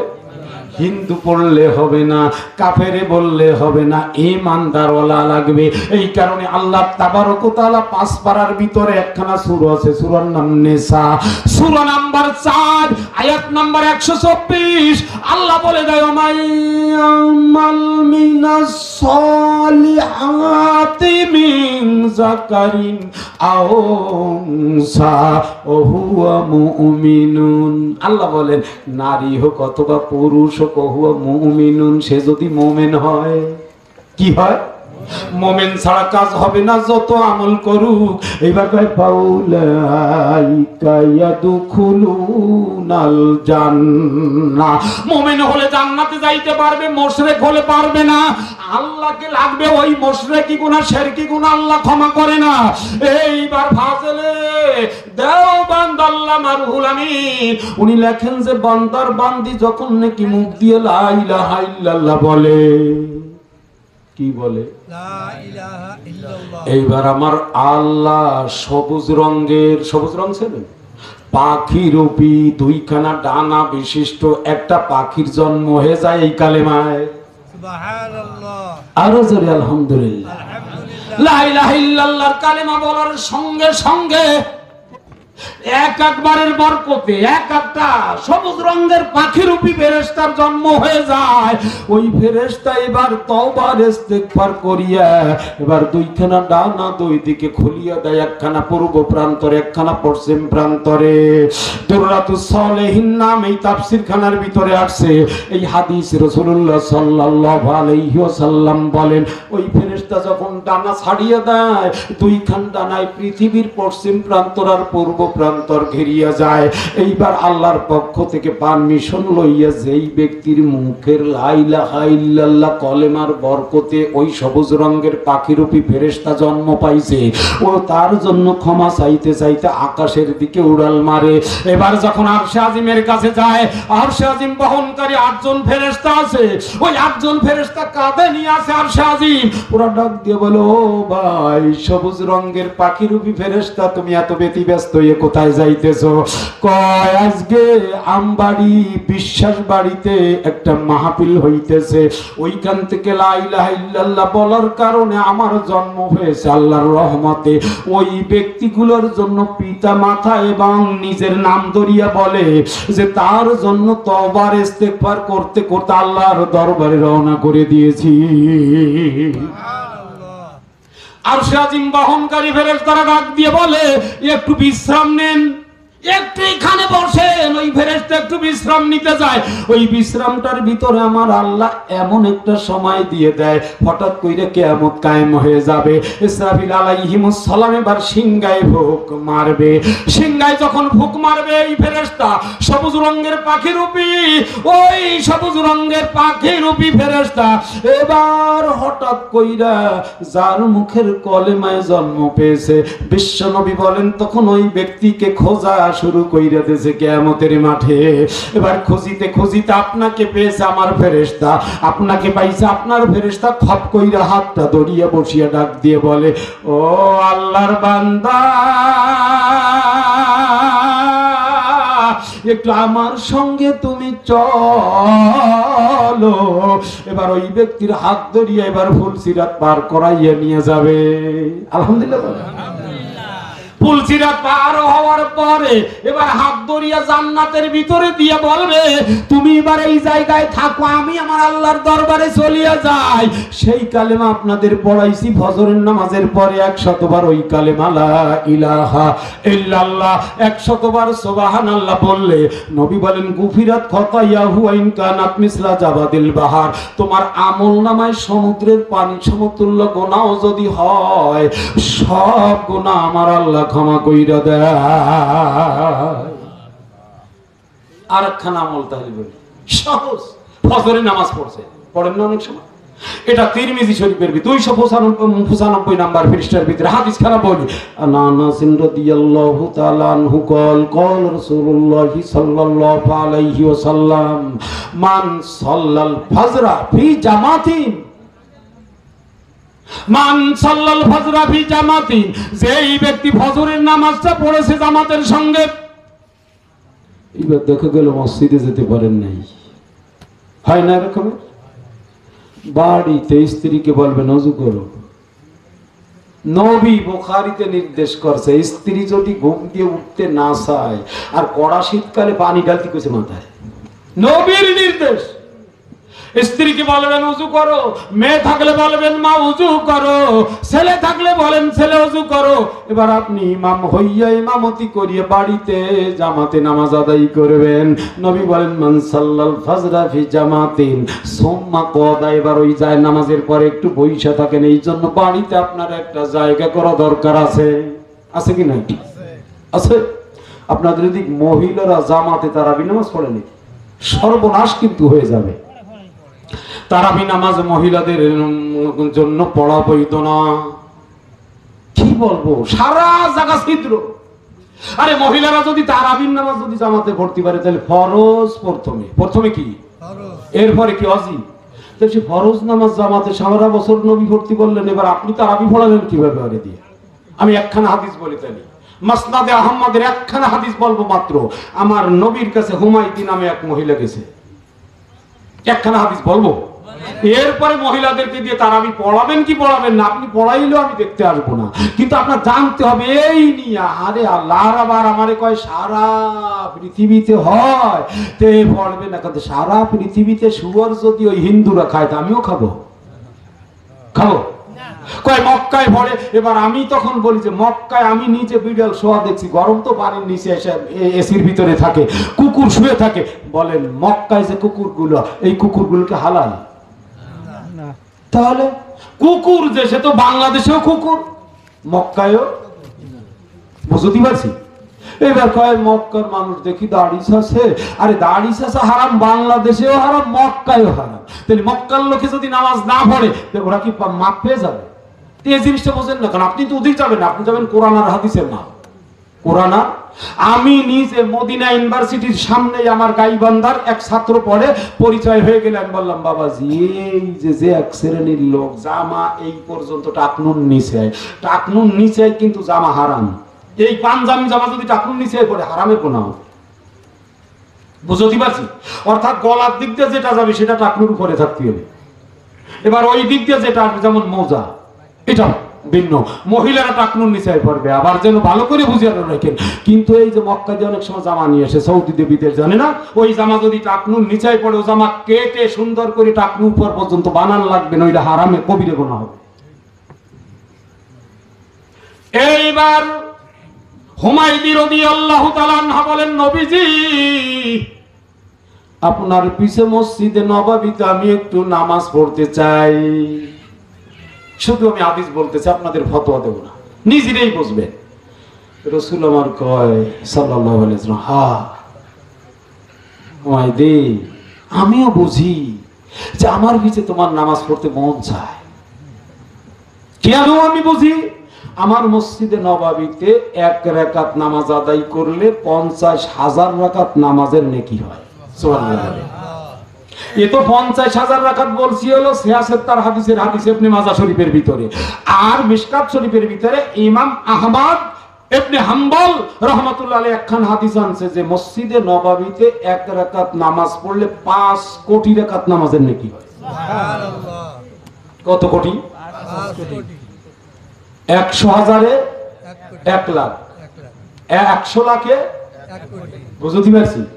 এইবার মক্কার ঘরে যদি 1 রাকাত নামাজ পড়া হয় তাহলে 10 কোটি রাকাত নামাজের নেকি হয়। নবী আমার ডাক দিয়া বলেন আমি বুঝি আমার পিছে নামাজ পড়তে তোমার মন চায়, মসজিদে নববীতেও মন চায়, কিন্তু এর পরে আল্লাহ আমাকে জানাইয়ে দিছে তুমি যদি তোমার অন্ধকার ঘরের ভিতরে নামাজ পড়ো আমার পিছের নামাজের থেকে মক্কা মদিনার নামাজের থেকে তোমার আমলনামায় নেকি বেশি হবে। এবার এই হুমায়দি এবার কয় হুজুর আমি বুঝেছি। এইবার নবীজি ওই মহিলা বাড়ি চলে আসছে, বাড়ি আসিয়ে ঘরের কোনায় একটা জায়গা করছে নামাজের জন্য। উনি নিজেই বর্ণনা করেন যে আমার মৌত পর্যন্ত, ইন্তেকাল পর্যন্ত আমার ওই জায়গায় নামাজ পড়তে পড়তে আমার ইন্তেকাল হয়েছে। এবার আপনার মহিলাকে দিয়ে জামাতে পড়াবেন না মসজিদে পড়াবেন না ঘরে পড়াবেন, আপনিই পড়েন। এজন্য আমি গহরডাঙ্গার প্রধান মুফতি বর্তমান নূরুল ইসলাম দামাত বরকাতুহুম সাহেবরে আমি ফোন দিয়ে বলছি, ভাইজান মহিলাদের জামাতে নামাজ সম্পর্কে আপনার অভিমত কি? তা আমারে বলতেছে, আমাকে ভাই যারা নাকি এই মহিলার জামাত পরিচালনা করে এবং এই মহিলাদের জামাত করাবার পক্ষে চলে, এদেরকে শয়তান পরিচালনা করে। এই ভাষাটাই বলছে। তো আমি বললাম যে শয়তান কেন পরিচালনা, মানে আমি বোঝার জন্য। এ সময় আবার আমার ওই জায়গা আবার এক মহিলা জামাত হয়, সে বাড়ি এক মুফতিও আছে, ওই মুফতির নিয়ে আমি বৈঠক দেওয়ার পরে ফোন দিছি। এবার বলতেছে, কেন তুমি বোঝো না যে এই মহিলারা 2 রাকাত নামাজ ঘরের ভিতরে পড়লে 1 লক্ষ রাকাতের নেকি হয়। ওই যে নবীজি বলছে যে আমার পিছের থেকে মক্কা মদিনার মসজিদে নবাবীর মসজিদ থেকে নেকি তোমার বেশি হয়, তাহলে ওখানে হয় কত 50,000 করে এক রাকাতে, তাহলে 2 রাকাতে যায় 1 লক্ষ রাকাতের বেশি।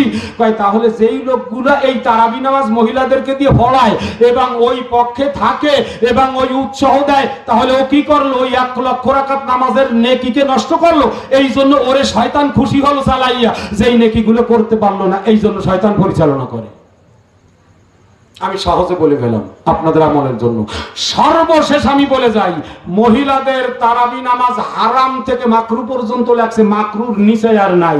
হারাম লাগছে আমি একটু বুঝাই দিই, হারাম হবে কেন? অবিবাহিত হাফেজ নামাজে তো দাঁড়াইছে, এখন জানে যে আমার পিছে লেডিসরে দাঁড়াইছে। কারা দাঁড়াইছে? এবার মনের ভিতরে কোনো খবর হতে পারে কি পারে না?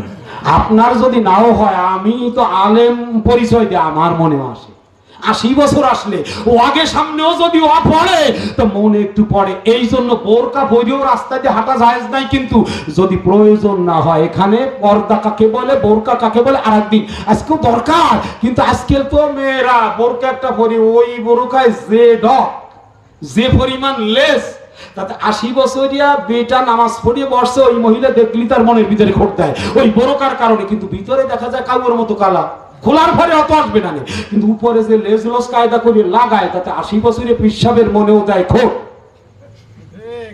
এইবার আনোয়ারুল মিশকাতের ভিতরে লেখছে, ওই হাফেজ সাহেব দাঁড়াইছে মহিলাদেরকে পিছনে নিয়ে বেড়া দেয়া 3 খানা, এমনি ভাঙ্গে অবশ্য তাকে তার জাতি ভাবতেছে না, এটা ঠিক। কিন্তু এবার যখন আত্মাহিয়াতু পড়তিস, ওর ভিতরে উনি ধ্যানে এসে গেছে কাজ সারা। এবার সসেজদা এই পর্যা হলে হারাম। তাফসীর ইবনে কাসিরের আহজাবের একেবারে 22 নম্বর আয়াতের ভিতরে লেখছে, এইবার এই তারাবি নামাজ পড়া হবে হারাম। এই হারামের থেকে একেবারে যদি ভালো মনে সুন্দর মন নিয়ে তারাবি নামাজ জামাতে পড়ে, তাহলে হলো মাকরু। কারণ কি? নিজের ঘর ছাড়া অন্যের ঘরে যাইয়া জামাতে নামাজ পড়ে, আর সর্বনিম্ন হলো মাকরু। তাতে লাভের কোনো দিক নাই, নেকির তো কোনো কথাই নাই। যাক, আমি অন্য প্রসঙ্গে এসে গেছি। এইবার গোলাম ঘর যখন দেখিয়া ওই ঘরের মধ্যে দিয়া, এবার মালিক যখন নাকি অন্দর মহলে প্রবেশ করতে গেছে, মনে আছে, ওই ঘরের মধ্যে থেকে একটা আওয়াজ আসছে, সুবহানাল্লাহ ওয়ালহামদুলিল্লাহ লা ইলাহা ইল্লাল্লাহ আল্লাহু আকবার। এখন যদি আমি হাদিস দিয়া শুধু এই 4টে কথার নেকির কথা বর্ণনা করে, আল্লাহু আকবার, সহিহ মুসলিমের ভিতরে নবীজি বলতেছেন, আন সামুরাতা ইবনে জুনদুবিন রাদিয়াল্লাহু তাআলা আনহু আন্নাহু ক্বাল ক্বাল রাসূলুল্লাহ সাল্লাল্লাহু আলাইহি ওয়াসাল্লাম আহাব্বুল কালামি ইলাল্লাহ, কয় আমার নবীজি, আমার আল্লাহর কাছে সবথেকে 4টা কথা দামি। কয়টা? আহাব্বুল কালামে আরবাউন, আরবাউন মানে 4, কালাম মানে কথা, ইলাল্লাহ মানে আল্লাহর কাছে, আল্লাহর কাছে 4টে কথা, আহাব্বুন মানে প্রিয়। সেই 4টে কি? সুবহানাল্লাহ ওয়ালহামদুলিল্লাহ লা ইলাহা ইল্লাল্লাহ আল্লাহু আকবার। গোলাম এই প্রিয় জিকির করতেছে, এইবার আওয়াজ পাইয়া মালিক একটু দরজার কাছে যাইয়া ভুলুক দিয়ে দেখে, আল্লাহ আল্লাহ আল্লাহ, এইবারে কোনোদিন কোনো আলো ছিল না, সেই বিল্ডিং এর রুমের ভিতরে আলো জ্বলতেছে। মালিক মনে করতেছে আলো এলো কোথার থেকে, এবার মালিক কিছুক্ষণ দাঁড়াইছে, বিবিকে ডাকতে যাবে, স্ত্রীকে ডাকতে যাবে। আল্লাহ যদি হিদায়াত চায় কে ঠেকাইতে পারে? হঠাৎ কইরা ফজরের নামাজের আজান হয়ে গেছে, আসসালাতু খায়রুম মিনান নাওম। গোলাম এবার সেজদার থেকে উঠিয়া হাত মুনাজাতের থেকে নামাইয়া যখন উযু করতে গেছে, মালিক দেখে ওই আলোটা আস্তে আস্তে উপরের দিকে উঠিয়া মেলান হইয়া গেছে। ঘরে আর আলো নাই। গোলাম মসজিদে যাইয়া এবার নামাজ আদায় করিয়া যখন রুমে আসিয়া মালিককে ডাইকাছে, ডাক দিয়ে কয়, আমার মনি বলেন আমার কর্মসূচি কি, দিনের কাজ কি? কেমন গোলাম? রাত্রে মোনাজাত, দিনের বেলা মালিকের কয় কাজ করব। আর বর্তমানে এক শ্রেণীর কিষান কি বলেন, মালিক যদি আলির ভাড়ে না থাকে, বোমা বম টানবে আর শোবে আর বসবে জিড়ে, সবাই না। আবার যেই কৃষক খুব দিনদার পরহেজগার হক পালন কইরা কাজ করে, তার আবার কথা হাদিস মিশকাত শরীফের ভিতরে মালিকরে বইলে দেয়, এই কিষানরে যদি তুমি একটু জিরান দাও, তোমার জীবনের গুনাহ আল্লাহ মাফ করে দেবে। শিষ্টাচার সব জায়গায়, শুধু আমাদের পালনের অভাব। যাইগে আমি ওই দিকে যাই। এইবার গোলাম যখন বলতেছে, তার আগে যাইয়া স্ত্রীর কাছে বলছে, বিবিকে ডাক দিয়ে বলে, বিবি যেই গোলাম কালকে এনেছি তার দৃশ্যপট হলো এই, তোমার কাছে আসবো তার আগেই ওই গোলাম ফজরের আজান হয়ে গেছে। এবার স্ত্রী মহিলাদের একটু হঠাৎ বুদ্ধি শিখিয়ে দিচ্ছেন, আপনাকে যখন বলবে আজকে কাজ কি, তো আপনি একটু বলবেন যে আমরা প্রথম দিন যে কৃষক আনি, এই কিষানকে প্রথম দিন কোনো কাজ করাই না। জোরে কান সুবহানাল্লাহ। বিবি বুঝিয়ে ফেলছে। সারা রাত যখন ইবাদতের টের পাইছি, এর বিষয়টা জানতে হবে, ঘটনাটা কি। তাকে দিনের বেলা যদি ঘুমাইতে না দিই, সুন্দর করে খাওয়াইয়ে গোসল করাইয়ে তারপরে বুঝতে হবে বিষয়টা কি। এই জন্য আল্লাহ বলেন, আইয়ুহাল্লাযীনা আমানু যকুরুল্লাহ যিকরান কাসীরা, আমার সাথে তুমি একটু প্রেম করো, ভালোবাসা করো। আমার জিকিরের মাধ্যমে, নামাজ প্রথম জিকির ঈমান। যখন ঈমান গ্রহণ করলেন তখনই মহব্বত শুরু করলেন আল্লাহর সাথে, তখন শুরু করলেন। এইবার নামাজ পড়িয়া 5 ওয়াক্ত ফোন দিয়ে জানাইলেন যে আমি তোমার পাশে। এরপরে আপনি সুবহানাল্লাহ বলতেছেন, আপনি বড় পবিত্র রে আল্লাহ। এবার আরো বেশি বহি প্রকাশ ঘটলো আপনার ভালোবাসার। ঈমান আইনে শুধু শেষ করেন নাই, নামাজ পড়া শেষ করেন, এরপরেও শুধু আপনি তন্ময় হয়ে গেছেন, আল্লাহ আপনি পবিত্র, আপনি ভালো, আপনি মায়াময়, আপনি শ্রেষ্ঠ। এরপরে আলহামদুলিল্লাহ, আল্লাহ সমস্ত প্রশংসা আপনার। আল্লাহু আকবার, আপনি মহান, আপনি বড়। লা ইলাহা ইল্লাল্লাহ, আপনি ছাড়া আর কোন মালিক নাই। এই যে ভালোবাসা আপনি শুরু কইরা দিলেন। ডাক দিয়ে বলে, গোলাম রে, প্রথম দিন যেই গোলাম আমি আনি তাকে দিয়ে আমি কাজ করাই না। বলতেছে, গোলাম বলতেছে আলহামদুলিল্লাহ। বলেন তো আলহামদুলিল্লাহ কেন বলছে? আলহামদুলিল্লাহ এই কারণে বলছে, কোন মালিক দিনের বেলা কাজ না করাইয়া বসাইয়া রাখে না। উনি শুকরিয়া তার মনে মনে বলতেছে, আল্লাহ দিনের বেলা তোমার প্রেমে আমি লিপ্ত হইতে পারি না কোনোদিন, আজকে সারাটা দিন তোমার সাথে ভালোবাসা করব। রাত্রের বেলা খাইয়া গোলাম যখন রুমের ভিতরে আসে, স্ত্রীকে লইয়া রাত্র 12টার পরে, আপনি যদি প্রতিদিন 12টার পরে না পারেন, সপ্তাহে একদিন বৃহস্পতিবার দিবাগত রাত্রে একটু জাগেন। ওই রাত্রে শুক্রবারের রাত, কিসের রাত? ওই রাত্রে ইবাদত করা মুস্তাহাব। শবে বরাতে যেমন ইবাদত করতে হয় একা একা, শুক্রবারের রাতও তেমন, ঈদের রাতও তেমন। আমরা খালি শবে বরাত নিয়ে লাফালাফি করি, ভালাভালি করি, রুটি বানাই, হালুয়া ভাত করি। কেন? এগুলো করবো কেন? এগুলো কোনো ইবাদত না। ইবাদত হলো আপনি হয় নামাজ পড়বেন, নইলে আপনি জিকির করবেন, নইলে কোরআন তেলাওয়াত করবেন, নইলে মোনাজাত করবেন। এর নাম হলো শবে বরাতের ইবাদত। তাও একা একা দল বান্ধিয়া মোনাজাত করিয়া কুক দিয়া জিকির করা, এটা বিদআত। এইবার স্ত্রী এবং স্বামী দুজন উপস্থিত, মনে আছে তো? কিন্তু দরজা আটকানো, কপাট দেওয়া। আহা, সবচেয়ে বড় যার সাথে প্রেম করতে হয় তিনি তো আল্লাহ। কই আপনি একটু করে দেখেন না, পরীক্ষা করেন একটু, চোখের পানি ছেড়ে দিয়া যদি আপনি করতে পারেন তাহলে আপনাকে আমি আর একটু গভীরে নিয়ে যাই। একখানা তাফসীর লেখছে আল্লামা আজহার আলী বখতিয়ারি, প্রথম খণ্ডের 102 নম্বর পৃষ্ঠার ভিতরে হযরত ওমরে আজম বসা। কে বসা? ওমরে আজম রাদিয়াল্লাহু তাআলা আনহু বলে, উনি তখন খলিফাতুল মুসলিমিন, যেই খেলাফত কায়েমের লক্ষ্যে খেলাফত মজলিস নাম বোধহয় শুনেছেন। আগামী দিন খেলাফত মজলিসের চিতলমারি উপজেলা কমিটি তৈরি হবে, আপনাদের দাওয়াত দিয়ে গেলাম। অলরেডি লোকমান, হোসাইন, বাড়ি এরা যাবে নালুয়া বাজারে, মাত্র ওখানে কমিটি তৈরি হবে, আপনারাও যাবেন একসাথে। প্রয়োজন হয় কলাতলায় যে ইউনিয়নের কমিটি তৈরি করে দেবো চিতলমারির সাথে, আমার চিতলমারি ইউনিয়নও তৈরি হবে। আপনার অলরেডি লোক যদি যেতে পারে একটু ঢোকেন, আল্লাহর দলে ঢুকে পড়েন। খলিফাতুল মুসলিমিন ওমরে আজম বসা, কিন্তু একটা লোক, একটা ছেলে তার কোলে কি ছেলে। এইবার আর একটু সামনের দিকে যাই, আমি যে আয়াতখানা বলছিলাম 22 পারার ভিতরে সূরা আহজাবের 41-42 নম্বর আয়াতের ভিতরে ঢুকিয়া আপনাকে তাফসীরটা আমি একটু পুরা বোঝাইয়া দেই। দেখেন আমার আল্লাহ কি বলেছে, আপনার জন্য কি লাভ। আমার আল্লাহ তো আপনাকে জান্নাতে নিতে চায়।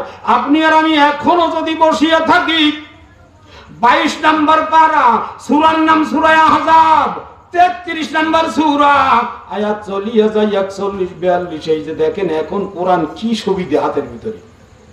এই যে আল্লাহ বলতেছেন ওয়াসাব্বিহু বুকরাতা ওয়া আসিলা, এইবার বলতেছে হুয়াল্লাযী ইউসাল্লি আলাইকুম। যদি তোমরা আমি আল্লাহর সাথে প্রেম করতে পারো, আগের আয়াতে বলছি উযকুরুল্লাহ যিকরান কাসীরা, তাহলে কি হবে? হুয়াল্লাযী, আমি আল্লাহ, ইউসাল্লি আলাইকুম, তোমাদের পরে রহমত দয়া বর্ষিত করব। সেই দয়াটা কেমন আমি একটু প্র্যাকটিক্যালি আপনাদের দেখেন, আরো কেরা করবে দেখেন। দেখেন ইউসাল্লি আলাইকুম ওয়া মালাইকাতুহু, এবং আমার ফেরেশতা সমূহ তোমাদের জন্য ইস্তিগফার তওবা করতে থাকবে। ফেরেশতারা বলবে আল্লাহ যারা নাকি আপনার জিকির করে তাদেরকে আপনি মাফ করে দেন। এইবার আল্লাহ আমি কি করব? আল্লাহ কয় লিউখরিজাকুম মিনাজ জুলুমাতি ইলান নূর, এবার গুনার থেকে বের করে আমি তোমাদেরকে নেকির ভিতরে নিয়ে ফেলাইয়া দিব। ওয়া কানা বিল মুমিনিনা রহিমা, আর এই মুমিনদের প্রতি আমি আল্লাহ অতি দয়া করব। সেই দয়ার বহিঃপ্রকাশ আমি তাফসীর দিয়ে বলি। এবার ওমরে আজম বসা, মনে আছে? ওই বাচ্চাটা কোলে যে ভিক্ষা চাইছে, কি চাইছে? তো ওমরে আজম একটু রহস্য করে বলতেছে, ভাই রে পেলাম তো তোর মন্দ না, এই যে তুই আর একজনকে কোলে করে নিয়ে আইছিস যাতে একসাথে 2 ভিক্ষা নিতে পারিস। এই কথা বলার সঙ্গে সঙ্গে সাইলের ভিক্ষুকের দুনয়ন দিয়া অশ্রু গড়াইয়া গড়াইয়া পড়তেছে। যখনই অশ্রু পড়তেছে, ওমরে আজম তো আপনার আমার মতো মানুষ না, ডাক দিয়ে কয়, বাইরে আমি কি তোমার অন্তরে কোন আঘাত দিলাম, কোন ব্যথা দিলাম? ডাক দিয়ে কয়, খলিফাতুল মুসলিমিন,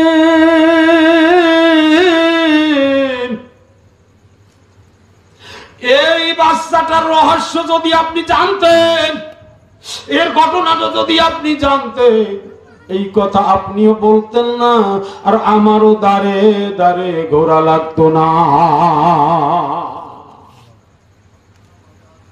হযরত ওমর আজম এবার শয়ন থেকে উঠিয়ে বসিয়ে বলতেছে, তুমি বলো ভাই তোমার কাহিনীটা। ডাক দিয়ে কয়, কয় আমি একবার কোরআনের জিনিস শিখতে গেছি, নামাজ কায়েমের জন্য, আমার জীবন পরিচালনার জন্য। আপনি তাবলীগও ধরতে পারেন, এই মাহফিলও ধরতে পারেন, এখানে তো কথা শেখার জন্যই এসেছেন। হয়তো বা আমি এখানে সূরা কেরাত একসাথে সহি করাইতে পারবো না 1-1.5 ঘন্টার ভিতরে, কিন্তু আমি লেকচার দিয়ে যাব, আপনার মনে অনুপ্রেরণা জাগবে, মহিলাদের জাগবে, যাতে আপনি আপনার ইমামের কাছ থেকে, ছেলের কাছ থেকে নিয়ম কানুন গুলো শিখে নিতে পারেন। নাকি ডাক দিয়ে কয় খলিফাতুল মুসলিমিন, আমি একবার দ্বীনের কাজ কাম হুকুম আকাম শেখার জন্য আমি একটা দলকে কথা দিয়ে আসছি যে তোমাদের সঙ্গেই আমি দ্বীন শিখতে যাব। আগের লোকেরা, আপনাদের মতো মুরব্বী লোকরা দ্বীন শিখতে যেত ওস্তাদের কাছে, এরকমের ঘাটে পথে মাদ্রাসা ছিল না। আমরা তখন মাদ্রাসা কত সুন্দর কায়দা, সকালবেলা পড়াটা বাজে, তারপরেও ছেলে সকালে নাস্তার টাকা দেন, মাসিক 500 দেন, পকেট খরচ দেন, তারপরেও ভর্তি চাই। আগে গাছের তলায় বসাইয়া, বারান্দায় বসাইয়া ওই দাদার কাছে, বাপের কাছে ছেলে মহাদ্দেশ মাওলানা মুফতি হতো। সুবহানাল্লাহ বলে। মাদ্রাসা সিস্টেম ছিল না।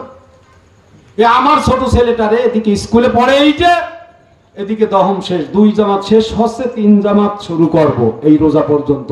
2 জামাত আমি পড়াই আমার বাড়িতে। কত বেশি পড়া হয় সেটা আপনাদের বোঝাইতে পারবো মোটামুটি। যেমন আমি বসা আছি, আছে আব্বা খান কিতাব পড়ে যাও, মাদ্রাসায় তো এই সিস্টেমে পড়াবে না, আরো 10 জন থাকবে, ক্লাস হবে। ওই এক ক্লাস, ওই দিন ক্লাস না হয় না হবে, নালে অন্য ছাত্র লজিংয়ে চলে গেছে। এইবার ওমর আজমকে বলতেছেন খলিফাতুল মুসলিমিন, আমি যখন নাকি রওনা করে দিয়েছি, আমার বিবি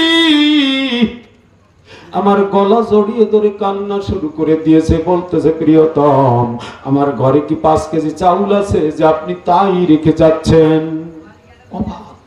গরিব কি, আপনার ঘরে তো টিনের চালও নাই, এই চাল দাও খেজুরের ডেগু দিয়ে আমাকে কার আশায় রেখে যাচ্ছেন?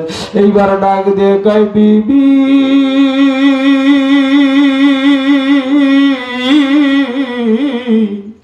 এমন একজন মালিকের কাছে আমার বাচ্চাকে রেখে যাব। ওই সময় কিন্তু বিবি অন্তঃসত্ত্বা।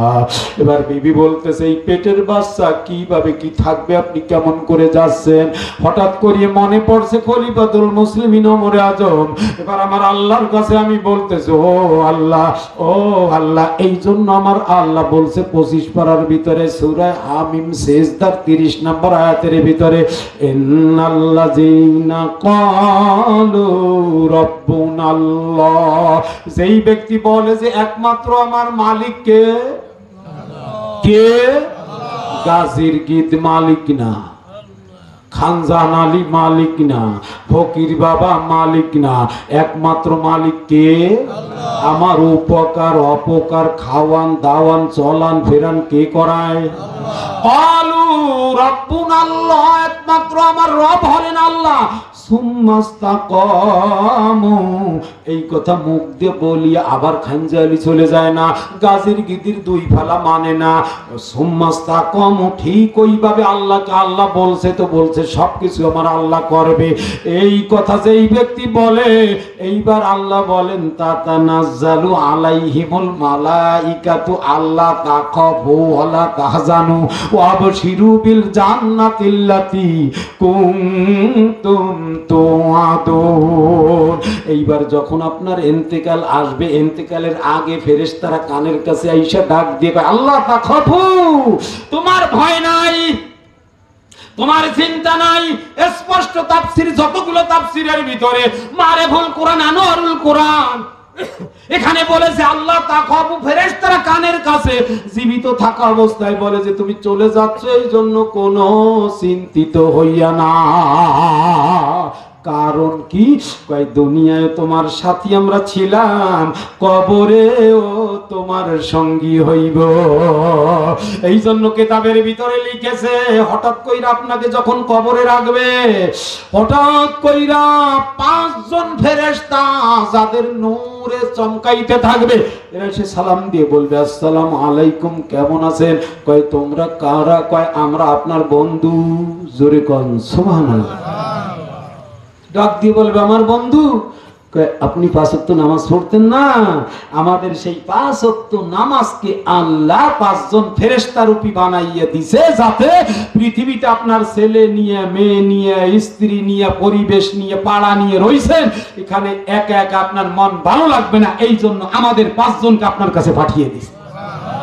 কি চান আর এর থেকে ভালো? ইসলাম কি চান? হঠাৎ করিয়া এরপরে যেই ব্যক্তি তাহাজ্জুদ পড়ে আরো 8 জন ফেরেশতা আসবে, যেই ব্যক্তি তারাবি নামাজ পড়ে আরো 20 জন আসবে, এইবার সর্বশেষে 1 জন ফেরেশতা আসবে। এত সময় যত ফেরেশতা আসছে তার থেকে বেশি চেহারায় হবে তার। এবার সে বলবে, আপনি কোরআন তেলাওয়াত করতেন, কোরআন বলে কোরআন খুলে তেলাওয়াত করতে হবে তা না, আপনি কুল হুয়াল্লাহ সূরা পড়তে পারেন কি পারেন না?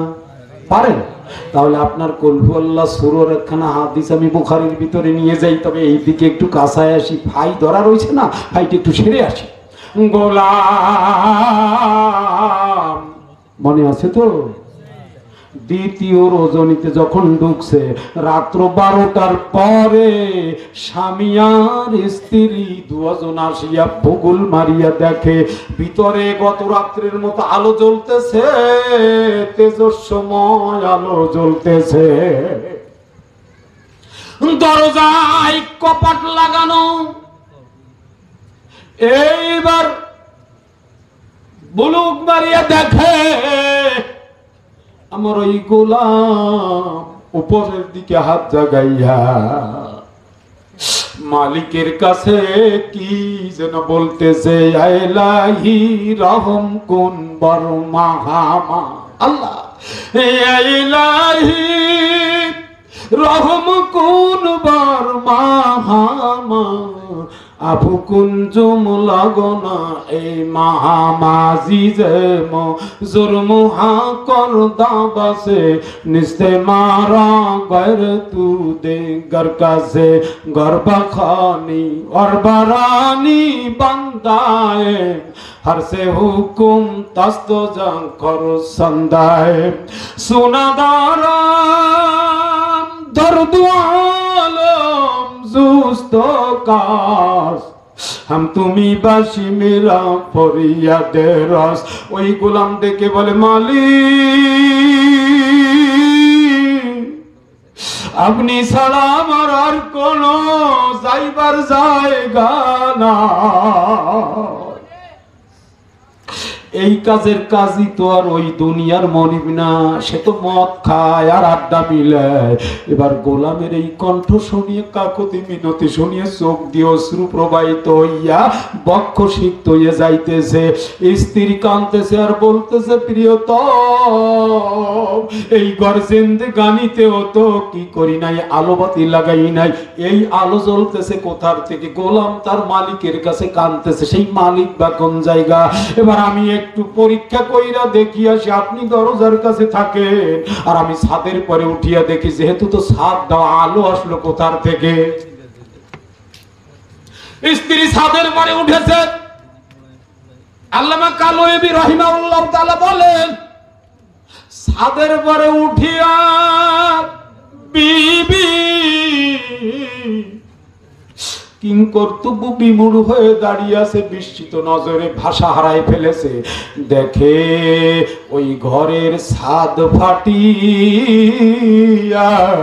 আসমানের উপর দিক দিয়া আলো আসিয়ে পাওয়ার হাওয়াজ হলো আর সাজিমে কারেন্টের আলো আপনি জ্বালাইছেন, বাগের হাটে পাওয়ার হাউস ওই আলো আসিয়া, কারণ যেই মালিকের সাথে প্রেম করতেছে ওই মালিক আলো পাঠাইয়া দিয়া এবার বিল্ডিং এর ছাদ ফাটিয়া ওই ছিদ্র থেকে আলো ভিতরে প্রবেশ করছে। ইলাহি রহম কুন বড় মাহামা, ও আল্লাহ তুমি আমার পরে দয়া করো, আমার পরে রহমত করো। আপু কুঞ্জুম লাগনা এই মাহামা। গোলাম ডাক দিয়ে দিয়ে বলে, আমার জিন্দেগানির সব গুনাহ আপনি ক্ষমা কইরা দেন আল্লাহ। ও আল্লাহ, দিনের বেলা দুনিয়ার মনিবের কাজ করতে হয়, এই জন্য আপনার ইবাদত দিনে করতে পারি না, কিন্তু আজকে দিনেও আমার মনিব ইবাদত করার সুযোগ করে দিয়েছে, রাত্রেও করতেছি। আমি যদি কোনোদিন আজাদ হইয়া যাই, যেদিন আমি দুনিয়ার মালিকের গোলামি থেকে নিষ্কৃতি পাইব, তখন আমি দিনেও আপনার ইবাদত করব, রাত্রেও আপনার ইবাদত করব। এই ভুল আমার ক্ষমা কইরা, এটা তো আমি দায় ঠেকা, আমাকে মাফ কইরা আমাকে আপনার বানাইয়া নেন। বিবি ছাদের উপর দিয়ে নামিয়ে আসিয়া কয়, প্রিয়তম, বুঝেছি এই ব্যক্তিকে গোলাম হিসাবে রাখা যাবে না। যেই মালিকের সাথে তার সম্পর্ক এখানে আমরা আটকে রাখতে পারি না। ফজরের পরেই বলবেন আপনি যে তোমাকে আজাদ কইরা দিলাম, তোমাকে মুক্ত কইরা দিলাম, কিন্তু তুমি খাইবা দাইবা আমার এখানে, খাইবা দাইবা তোমার মালিকের ইবাদত তুমি দিন রাত্র করবা, আর আমরাই তার খেদমত করব, তার অজুর পানি এনে দিব আমরা, তার খাওয়ার ব্যবস্থা করব আমরা। জোরে কোন সুবহানাল্লাহ। এইবার আল্লাহ বললেন কি, যিকরুন কাসীরা, যদি আমাকে তুমি বেশি ডাকতে পারো তাহলে একটা পুরস্কার দেব, মনে আছে তো? হুয়াল্লাযী ইউসাল্লি আলাইকুম, তাহলে আমি আল্লাহ তোমার পরে করুণা বর্ষণ করব, দয়া করব। মালাইকাতুহু, এবং আমার ফেরেশতারা কি করবে? মাগফিরাত কামনা করবে, মনে আছে? জনাব আলম সাহেব, আলম ভাই ভালো, বিরক্ত হয়েছে তা আমি আর একটু যাবো। এইবার ওমরে আজম, এদিকে আর একটু পরে আসি তাহলে।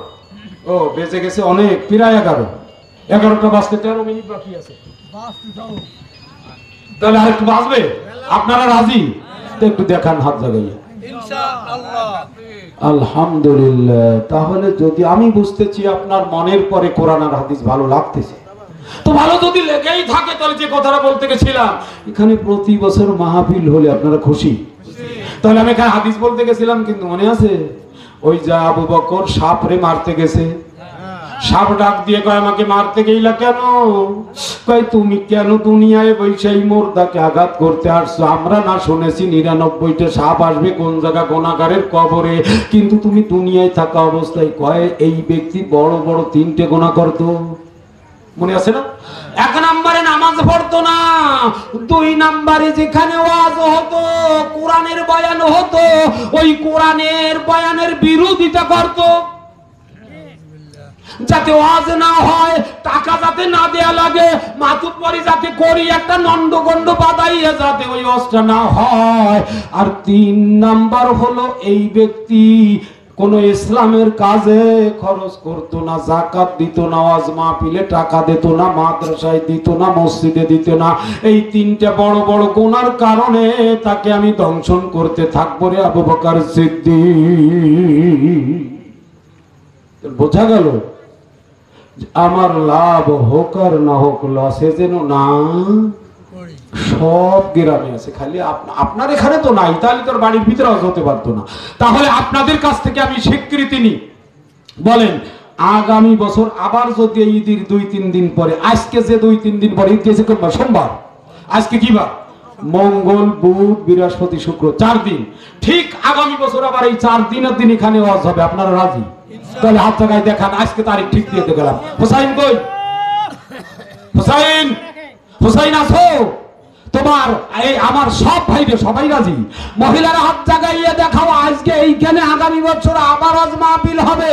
আল্লাহর কাছে আগে একটু দোয়া করি, ও আমার আল্লাহ, ও আমার আল্লাহ, এই জায়গা আগামী বছর এই দিনে ওয়াজ মাহফিল হবে, তুমি কবুল করে নাও। আপনারা বলেন আমিন। আলহামদুলিল্লাহ। তাহলে আল্লাহর দরবারে আজকে রেখে গেলাম, আল্লাহ এই মাহফিলকে এখানে কবুল করুক, বলেন আমিন। এবার ওমরে আজম, মনে আছে তো, এক করে সেরে আসি। ওমরে আজম ডাক দিয়ে বলে, 2 জনের ভিক্ষা নেবা? এবার ঘটনা শুরু করছে। ঘটনা, আমি যখন নাকি চলিয়া গেছি ওয়াজ শোনার জন্য, আল্লামা আজহার আলী বখতিয়ারি, দিল্লি ওনার বাড়ি। ওনার তাফসিরের 3 খণ্ড, প্রথম খণ্ডের 102 নম্বর পৃষ্ঠায় এই তাফসিরটা আনছে।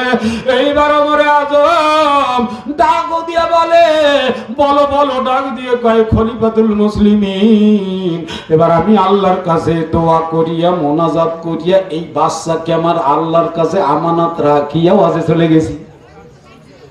কোথায় চলে গেছি? তো মাহফিলে যখন চলে গেছি, ওই মাহফিলে আবার তাশকিল করছে। আজকে কেমন যেন আমি মনে করেন তাবলিগের তাশকিল করলাম, এবার এই কিন্তু আপনি 1 চিল্লায় চলে গেছেন, তো যেই ঢাকা চলে গেছেন সেই আবার আর 2 চিল্লায় রাজি হইয়া 3 চিল্লা 4 চিল্লা দিয়ে 1 বছর পরে আসছে। উনি বলে যে আমি 1 বছর পরে বাড়ি আসছি। খলিফাতুল মুসলিমিনকে বলতেছেন, কিন্তু আমার স্ত্রীর কথা মনে নাই, সন্তানের কথা মনে নাই। 1 বছর পরে যখন উঠোনে পাড়া দিছি আমার বাড়ি আমি চিনি না। কারণ কি? ওই ঘরের উপরে ছিল খেজুরের ডেগুয়া। কি ছিল? ঘর নাই, পোতা নাই, বিবিও নাই। হঠাৎ কইরা আমার চাচাতো ভাইয়ের সঙ্গে দেখা। এবার ভাইকে বলছি, ও ভাইজান, আপনার বউ কই, ঘর কই, বাড়ি কই? আমাকে তখন ডাক দিয়ে বলে, ভাইজান আপনি চলে যাওয়ার পরে ভাবি তো অন্তঃসত্ত্বা ছিলেন, ওই সন্তান ডেলিভারির সময় সে দুনিয়া ত্যাগ করেছে। দুনিয়ার থেকে যখন চলে গেছে, আপনার খেজুরির ডেগো ঘর বাড়ি আমি চিনায় দেবো, সেখানে ঘর বাড়ি কিছু নাই, শুধু জমিন ফেলানো আছে। আসেন আপনার বাড়ি আসেন। এইবার কয়, হুজুর আমার চোখের পানি রাখতে পারতেছি না, কারণ আমার বিবি বড় নেককার, আমার বিবি পরহেজগার,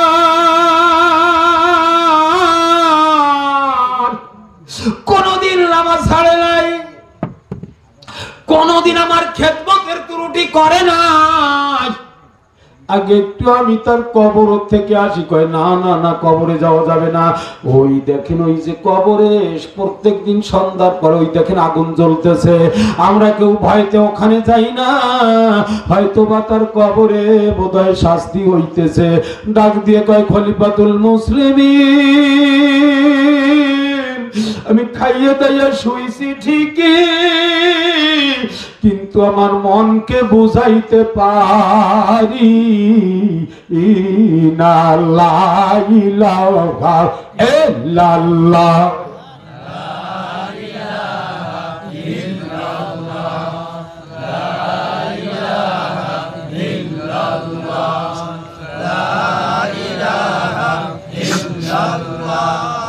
লা ইলাহা ইল্লাল্লাহ,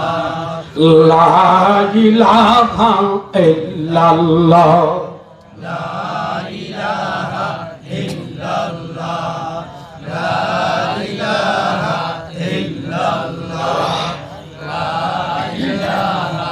ইল্লাল্লাহ। আমার ভাইরা এমন জায়গায় এসেছেন, এমন জায়গা মাদ্রাসা মিলাইবার জন্য আবার আগামী বছরের জন্য হাত জাগাইছেন, যেই জায়গায় আমার নবী শিক্ষা দেয়, যখন তুমি পানি পান করবে 3 ডোকে। কয়বারে? এই যে আমি যে 3 বারে পানি পান করেছি, খেয়েছি পানি, পিপাসা মিটছে আমার, শরীরে উপকার আমার, আর খুশি হয় আমার আল্লাহ, 100 শহীদের নেকি আমার আমলনামায় লেখা হয়েছে। কাজ কতটুক? শুধু 3 বার শ্বাস ছেড়ে পান করেছি আমার নবীর হুকুম পালন করিয়া, এতটুকু। এজন্য আপনার দাড়িতে 4 আঙ্গুল রাখার পরে, ও যুবক, তোমাকে তুমি নিজে তোমার দিকে তাকাও। আল্লাহ বললেন যে তোমার প্যান্ট পাজামা লুঙ্গিটা যেন টাকনুর উপরে হয়। দেখেন, টাকনুর উপরে যদি পরা হয় রাস্তায় ঘষাও কম লাগে, ঠিক না? ঠিক। ওই পায়ের ছেড়ে কম, ময়লা লাগে কম, বোর কষ্ট হয় কম। তার মানে ডেইলি যদি ধুলে দিয়ে ডলা হয়, তা ডেইলি ধোয়া লাগে।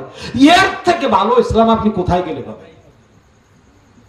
আপনার নাভির নিচের চুলগুলো, নাকের ভিতরের চুলগুলো সপ্তাহে 1 দিন, না হইলে 15 দিন, না হইলে 30 দিন, কিন্তু 40 দিনের পরে গেলে হারামের গুনাহ হবে, মাকরুহ তাহরিমি। মনে থাকে যেন আমার মার বোনেরা, এই কথাগুলো আপনাদের দরকার, আমার বলা সব জায়গা পাইবেন না, এই জন্য বলতেছি। ও গো মা, ও গো মা, তোমার অবাঞ্ছিত চুলগুলো কাটিয়ে ফেলাই, 40 দিনের পরে যেন যায় না। আবার কোন কোন জায়গা আছে তাদের নিয়ে বোঝো দিকে আমি পারছি। দেখেন আমাদের কাপড়ের ভিতরে চুলটা হয়েছে বিদায় এত সারিয়ে সুরিয়ে বলা লাগতেছে, কিন্তু এই মাথার দ্বারে চুল বলতে অসুবিধা নাই, কিন্তু ও কিন্তু চুল, কিন্তু ওর নাম হয়েছে বাল। কেন? কারণ কি? ওটা কাপড়ের ভিতরে হয়েছে, সেই জন্য একই জিনিস। দেখবেন আপনি যদি সাধারণত বাইরি বলেন যে আমার চুল ছিটিয়ে ফেলতে পারবি নি অত, কিন্তু যেই কবেন যে আমার বাল ছিটিস কেনে, এবার কথা ভাঙ্গাভাঙ্গি শুরু হয় কিনা। আসলে বাল শব্দটা উর্দু। আপনারা যারা পাকিস্তান দেখছেন, ওই পাকিস্তানি ভাষা ছিল বাল। আরে ভোতা গেছে মাদ্রাসায় ভর্তি, মাওলানায় বাড়ি আসছে, তখন ভোতা তো হিন্দুস্তানে পড়ছে, ভর্তি ভাষা হয়ে গেছে আপনার ওই যে উর্দু।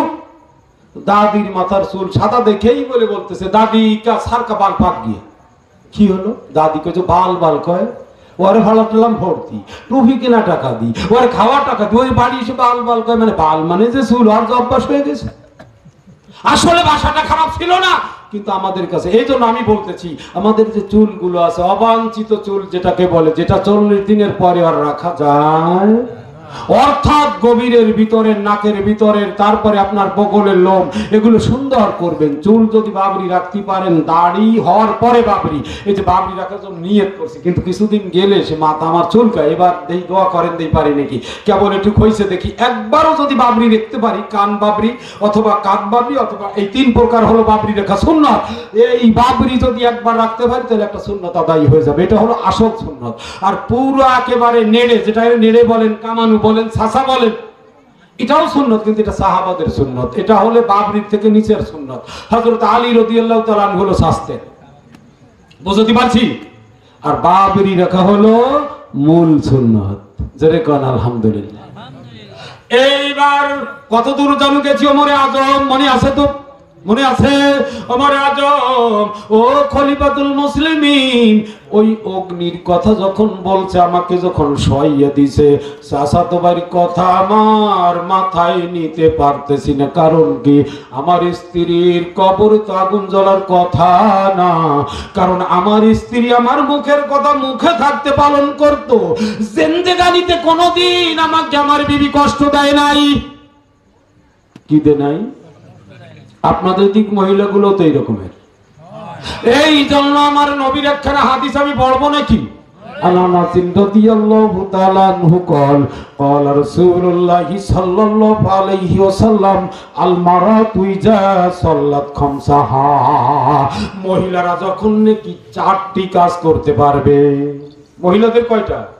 আর আমাদের হিসাব নাই, দাড়ি রাখো, মোজ ছোট করো, নামাজ তো বাসত তো পড়াই লাগবে, এরপরে মসজিদে যাইয়ে জামাতে যাও, এরপরে দান করো, এরপরে ভ্যান চালাই বউর শাড়ি কিনে দাও, এরপরে কিসেন দিয়ে বেগুন কেন।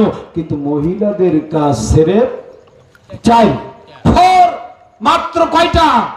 আলমারাতু ইযা সাল্লাত খামসা, তার ভিতরে একটা হলো মহিলারা যখন 5 ওয়াক্ত নামাজ আদায় করতে পারবে। কয়েক তো 5 ওয়াক্ত আমরাও পড়ি নাকি? তাহলে মহিলাদের 5 ওয়াক্ত ভিন্ন করলো কার একটা তাফসীর আছে, আসেন সামনের দিকে। নাম্বার 2, আলমারাতু ইযা সাল্লাত খামসাহা ওয়া সামাত শাহরাহা, আর 1 মাসের রোজা যখন ঠিক মতো রাখতে পারবে, তাহলে নামাজ হলো 5 ওয়াক্ত, রোজা হলো 1 মাস। কয়টা হলো? 2। নাম্বার 3, হাসানাত ফারজাহা, তার সতীত্বকে যখন রক্ষা করতে পারবে। সতীত্ব রক্ষাটা কি বোঝেন? চাচাতো ভাইয়ের সাথে যদি লুডু খেলে তাহলে সতীত্ব থাকবে, খালাতো ভাইয়ের সাথে যদি ক্যারাম বোর্ড খেলে তাহলে সতীত্ব থাকবে, দুলাভাইয়ের সাথে যদি, শুধু দুলাভাইয়ের সাথে যদি বাজার করতে যায় সতীত্ব থাকবে। কি দিয়ে বুঝাই আমি? সহজ কথাটা আমি কি দিয়ে বুঝাই আপনাদেরকে? ও মা, তুমি স্বামী পেয়েছো, স্বামী তোমার সব, স্বামীকে নিয়ে ঘরের ভিতরে যা তুমি করতে পারো। এবার তুমি ড্যান্স দেবা স্বামীর সামনে, সব জায়েজ। এবার তুমি গান গাইবা স্বামীর সামনে, জায়েজ। স্বামীকে চুমো দেবা, একটা নেকি হবে 70টা। নবী বলেন স্বামীকে চুমো দেবা, একটা নেকি হবে 70টা, গুনাহ মাফ হবে 70টা। এবার দুলাভাইকে যদি চুমু দাও একটা, এবার তোমার জাহান্নাম। যদি তুমি মনে করো যে আমার স্বামী কিছুটা দুর্বল, তা হারবাল সই দেখো না, আমার ফোন দিও। বেশি দূর যাওয়া লাগবে না, চিতলমারি কল্যাণের দোকানে যাবা, তোমার কত পাওয়ারের ওষুধ লাগে আমি খালি নাম বলে দেব, তুমি একটা ওষুধ একদিন খাওয়াবা, 7 দিন তোমার শেষ। এখানে তোমার বন্ধুবা লাগবে কেন, তোমার দুলাভাইবা লাগবে কেন, তোমার স্বামী সব মা। এই স্বামীকে যদি তুমি প্রচুর খুশি বানাইয়া, প্রচুর ভালোবাসিয়া তুমি যদি এবার কবরে যাও, তিরমিজি শরীফে আমার নবী বলেন দাখালাতিল জান্নাহ, এবার তোমাকে আমার আল্লাহ বেহেশতের ভিতরে পাঠা দেবে। এবার হাসানাত ফারজাহা, ও হাসানাত ফারজাহা ভালো কইরা শুনিও। এর মূল ব্যাখ্যাটা হলো 2 পায়ের মাঝখানের জায়গাটা তোমার রক্ষিত রাখা লাগবে। বুঝতে পারছি? ও মা, এবার তুমি বলতে পারো হুজুর তোমাদের মন ভালো না, পরের বাড়ি বেশি বেশি খাও, গোশ খাও, আঙ্গুর ফল খাও, তোমাদের ভিতরে তেজ বেশি, তোমাদের চোখ ভালো না। আমাদের মন দেল ভালো, দেওরের সাথে লুডু খেললেও আমাদের মন ভালো। আস্তাগফিরুল্লাহ বলবেন না? প্রথমে দেখার পরে হলো লোভ হয় নাকি?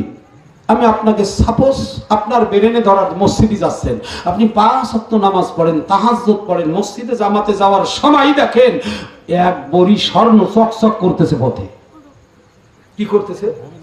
কিন্তু প্রথম দিন না, পরেরটা ধরা যায় না। কারণ কি? আপনার ভিতরে নামাজ নামক ওষুধ আছে। এরপরে আবার জোহরে যাচ্ছেন, ওই স্বর্ণ এক বড়ি, ওরে আল্লাহ রে আল্লাহ, বর্তমান দাম করছে সরকার কত জানেন? 1,38,000 টাকা। 1,38,000 এক বড়ি। ওর 2 বড়ি যদি দেখে, জোহরের সময় কয় না, পরের তা তো ধরলে হুজুররা কইছে গুনাহ হয়। আসরের সময় আবার সামনে বাচ্ছে, এইবার মনে মনে কয় হুজুররা তো কইছে যে তওবা তিল্লা করলি এক সময় কাটানো যায়। তা এই জিনিসটা এখানে ফেলানো থাকবে, আরে নেলি হয় নাকি, পরে কিছু দান সাকাত করি আল্লাহর কাছে তওবা টবা করে মাপ পেয়ে যাব। এইবার এই লোকটা ফজরে হলো না, জোহরে হলো না, আসরে হইছে। কারণ কি বলেন? 3 বার চোখের সামনে পড়ার কারণে নাকি? আপনি বলবেন স্পষ্ট যদি আমার যুক্তিতে না হয়। এরপর আসরে কোন রকমের মন রে দমাইয়া বাড়ি চলে আসছে, মাগরিবে আবার সামনে বাজছে, ও সময় কোন রকমের না করা যায় না। ঈশার সময় চিন্তা করে এখন উঠাইলে তো মানুষেও দেখবে না। এবার যখন শালির সাথে কথা হয় মোবাইলে, প্রথম দিন অতটা হয় না। হঠাৎ একদিন বাজারে গেছে, মিষ্টি খাইতে বসে, এখন একটু কাছের দিক গেছে গেছে বসে, যেহেতু এখানে বউ নাই, শাশুড়িও নাই, শ্বশুরও নাই। আর কোনদিন যদি এমন, আমার তো আমি বসে বসে এখন গ্রামে থাকি, তো আমি যুবকদের সম্পর্কে চিন্তা করি যে এদের বউ বোন যেভাবে রাস্তায় চলে, এরা অনুষ্ঠানে আমার ধারণা 198 জন অসতী হয়ে যায়। কমপক্ষে তার গায়ে হাত দেওয়া সহজ হয়ে যায়, দুলাবার জন্য, চাচাতো ভাইয়ের জন্য, দেওয়ারের জন্য। আপনারা স্বীকার আর করেন আর না করেন, আপনার গ্রামে থাকুক আর না থাকুক, আমি মনে করি আমার ওইদিকে আছে। ও আমার মা, ওগো মা, একবার তোমার দেওর তোমার গায়ে যদি হাত দেয়, একবার যদি চক্ষুটা মারে, 7000 বছর জাহান্নামে তোমার পোড়া লাগবে। আর যদি তোমার স্বামীর সঙ্গে চোখ মারতে পারো, স্বামীকে যদি খোসা দিতে পারো, স্বামীর কানটা ধরে যদি একটা টানা দিতে পারো, নফল নামাজ পড়লে যেই নেকি হবে, ওই নেকি তোমার আমলনামে আল্লাহ লিখিয়ে দেয়। ইয়ার নাম হলো স্বামী। স্বামী হলো এমন জিনিস, স্বামীকে চুমো দেবেন 100 নেকি লিখে দেবে, স্বামীকে চুমো দেবেন একটা, নেকি হবে 70, গোনা মাফ হবে 70, 140। এর নাম স্বামী। এর নাম কি? আর আপনিও নবী ঠিকিদারে যাই আবার খোটাখুটি করেন না। বউ হলো ওকে বলে যেই বউরে খোসা দিলে, যেই বউর সাথে চোখ মারামারি করলে, যেই বউরে চুমু দিলে, যেই বউর সাথে হাসাহাসি করলে, স্পষ্ট হাদিস শরীফের ভিতরে নবী বলেন তুমি নামাজ পড়লে যেই নেকি হবে, তোমার স্ত্রীকে টোকা দিলে, চুমু দিলে, চোখ টিপড়ি মারলে, নফল নামাজের নেকি তোমার আমলনামায় হতে থাকবে। একটু স্পষ্ট বললে মন্দ বইলেন না, আমি হাদিসটা বুঝাই গেলাম যে হাদিস সর্ব জায়গা পাইবেন না। আর মানুষ তো জানার পরে না মানার একটা ধারণা আসে। এইবার ওমরে আজমকে ডাক দিয়ে বলে হুজুর, আমি যখন রাত্র 10টা বেজেছে, আমি শুয়ে আছি, ওই চাচাতো ভাইরা যখন ঘুমাইছে, এবার আমার বিবির কবরের দিকে রওনা করছি, দেখতেছি আগুন জ্বলতেছে, কিন্তু আমি হাঁটতেছি আর গান গাইতেছি, কে সবাব সে মেরি জাওজা কি গোর মে आग जलती है। আমার বুঝে আসতেছে না কেন আমার বিবির কবরে আগুন জ্বলবে। আগুন জ্বলার তো কোনো কারণ আমি দেখি না। যেহেতু সে 5 ওয়াক্ত নামাজি ছিলেন, সে বেপরদায় চলতেন না, সে আমাকে সন্তুষ্ট রাখতো, অল্পে তুষ্ট থাকতো, কোনোদিন কসম করতো না, কোনোদিন বদদুয়া করতো না, কোনোদিন আল্লাহর কাছে আফসোস করতো না যে আমার কপাল খারাপ, আল্লাহ বেটা আমার ছেলেটারে ছাড়া আর সহি দেখে নাই, এরকমের কোনোদিন বলে নাই। সারা জীবন শুধু বলছে আলহামদুলিল্লাহ, সুবহানাল্লাহ। কেন তার কবরে আগুন জ্বলবে?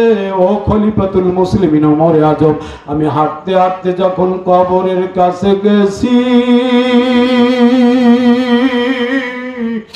আহারে আল্লাহু আকবার, আমি তাকিয়ে দেখি আমার বিবির কবরে আগুন না।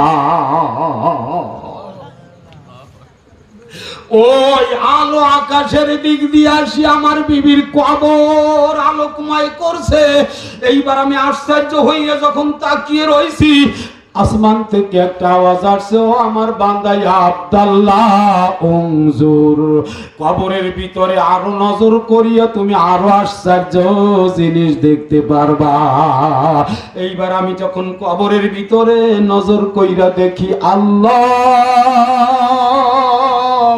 আল্লাহু আকবার, আমার ওই ছেলেটা আমার ওই মৃত স্ত্রীর বুকের পরে শুইয়া শুইয়া ওই বুকের দুধ পান করতেছে। আল্লাহু আকবার। ওই দুধ পান যখন করতেছে, আমি পাগলের মতো মহব্বতে যখন হাত বাড়াইছি, এইবার ছেলে আমার গলা ধরি আমার কোলে উঠছে। এইবার আমার আল্লাহর কাছে আমি এবার বলতেছি আলহামদুলিল্লাহ বলিয়া বিবির মাথা ধইরা ঠেলিকে ওঠো। আমি মনে করছি ছেলে যখন জীবিত দুধ পান করতেছে, আমার স্ত্রীও তো জীবিত। ওই স্ত্রী আর কথা কয় না, নিঃশ্বাস চলে না, মাথা ধইরা দোলাই। এরপরে আমি কেন্দে বলতেছি, ও আমার মালিক,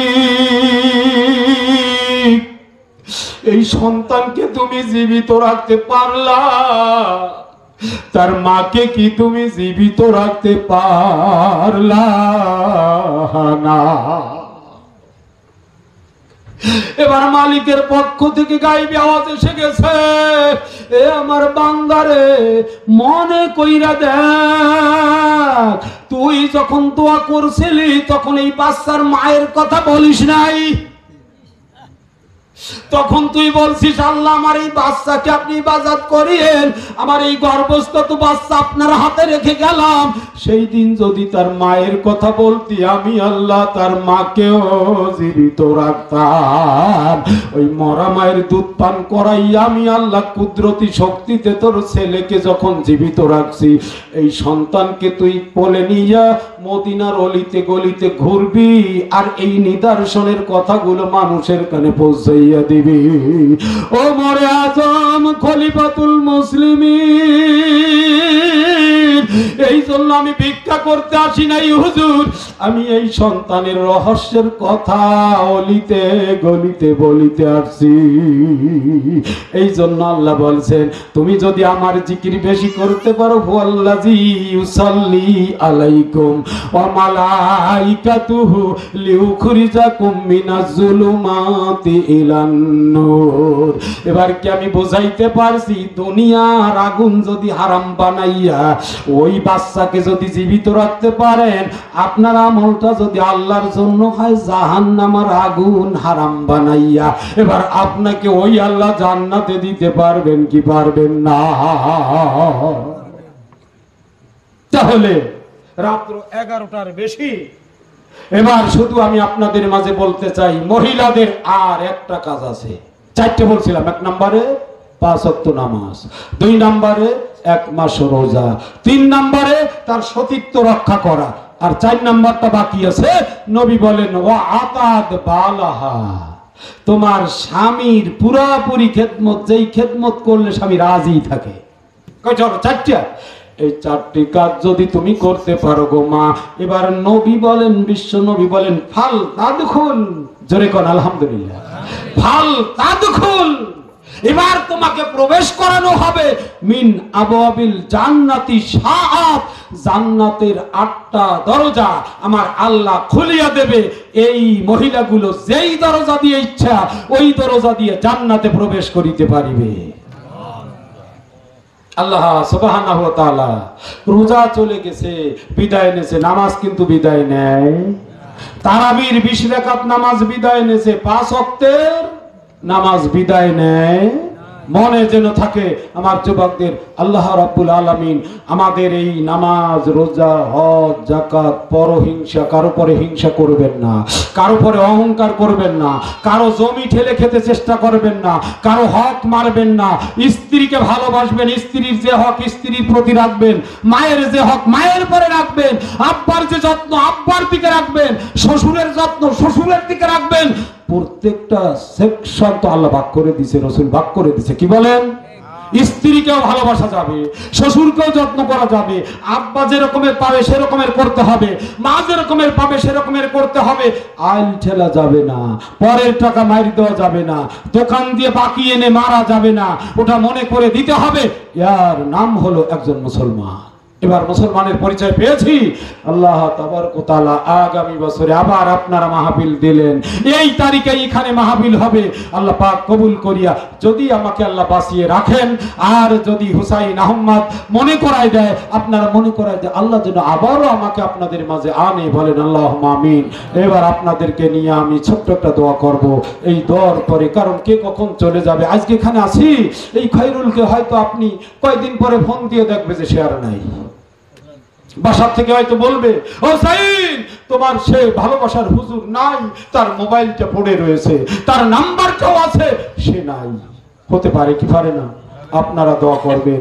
আমি খৈরুল বেশি দিনের জায়গার লোক না, আমরা একই চিতলমারির লোক, আমাকে চেনেন আগের থেকে। আল্লাহ তাবারক ওয়া তাআলা, এই যে আমার মেজো ভাই আমার পাশে বসা, এই নিয়ে মাওলানা, আমরা একসাথে পড়তাম। ওই যে বেলায়েত, লোকমান, এই যে মোনাব্বার, আমরা সব এক জায়গায় পড়তাম মাহমুদ কান্দা মাদ্রাসায়। আর আমার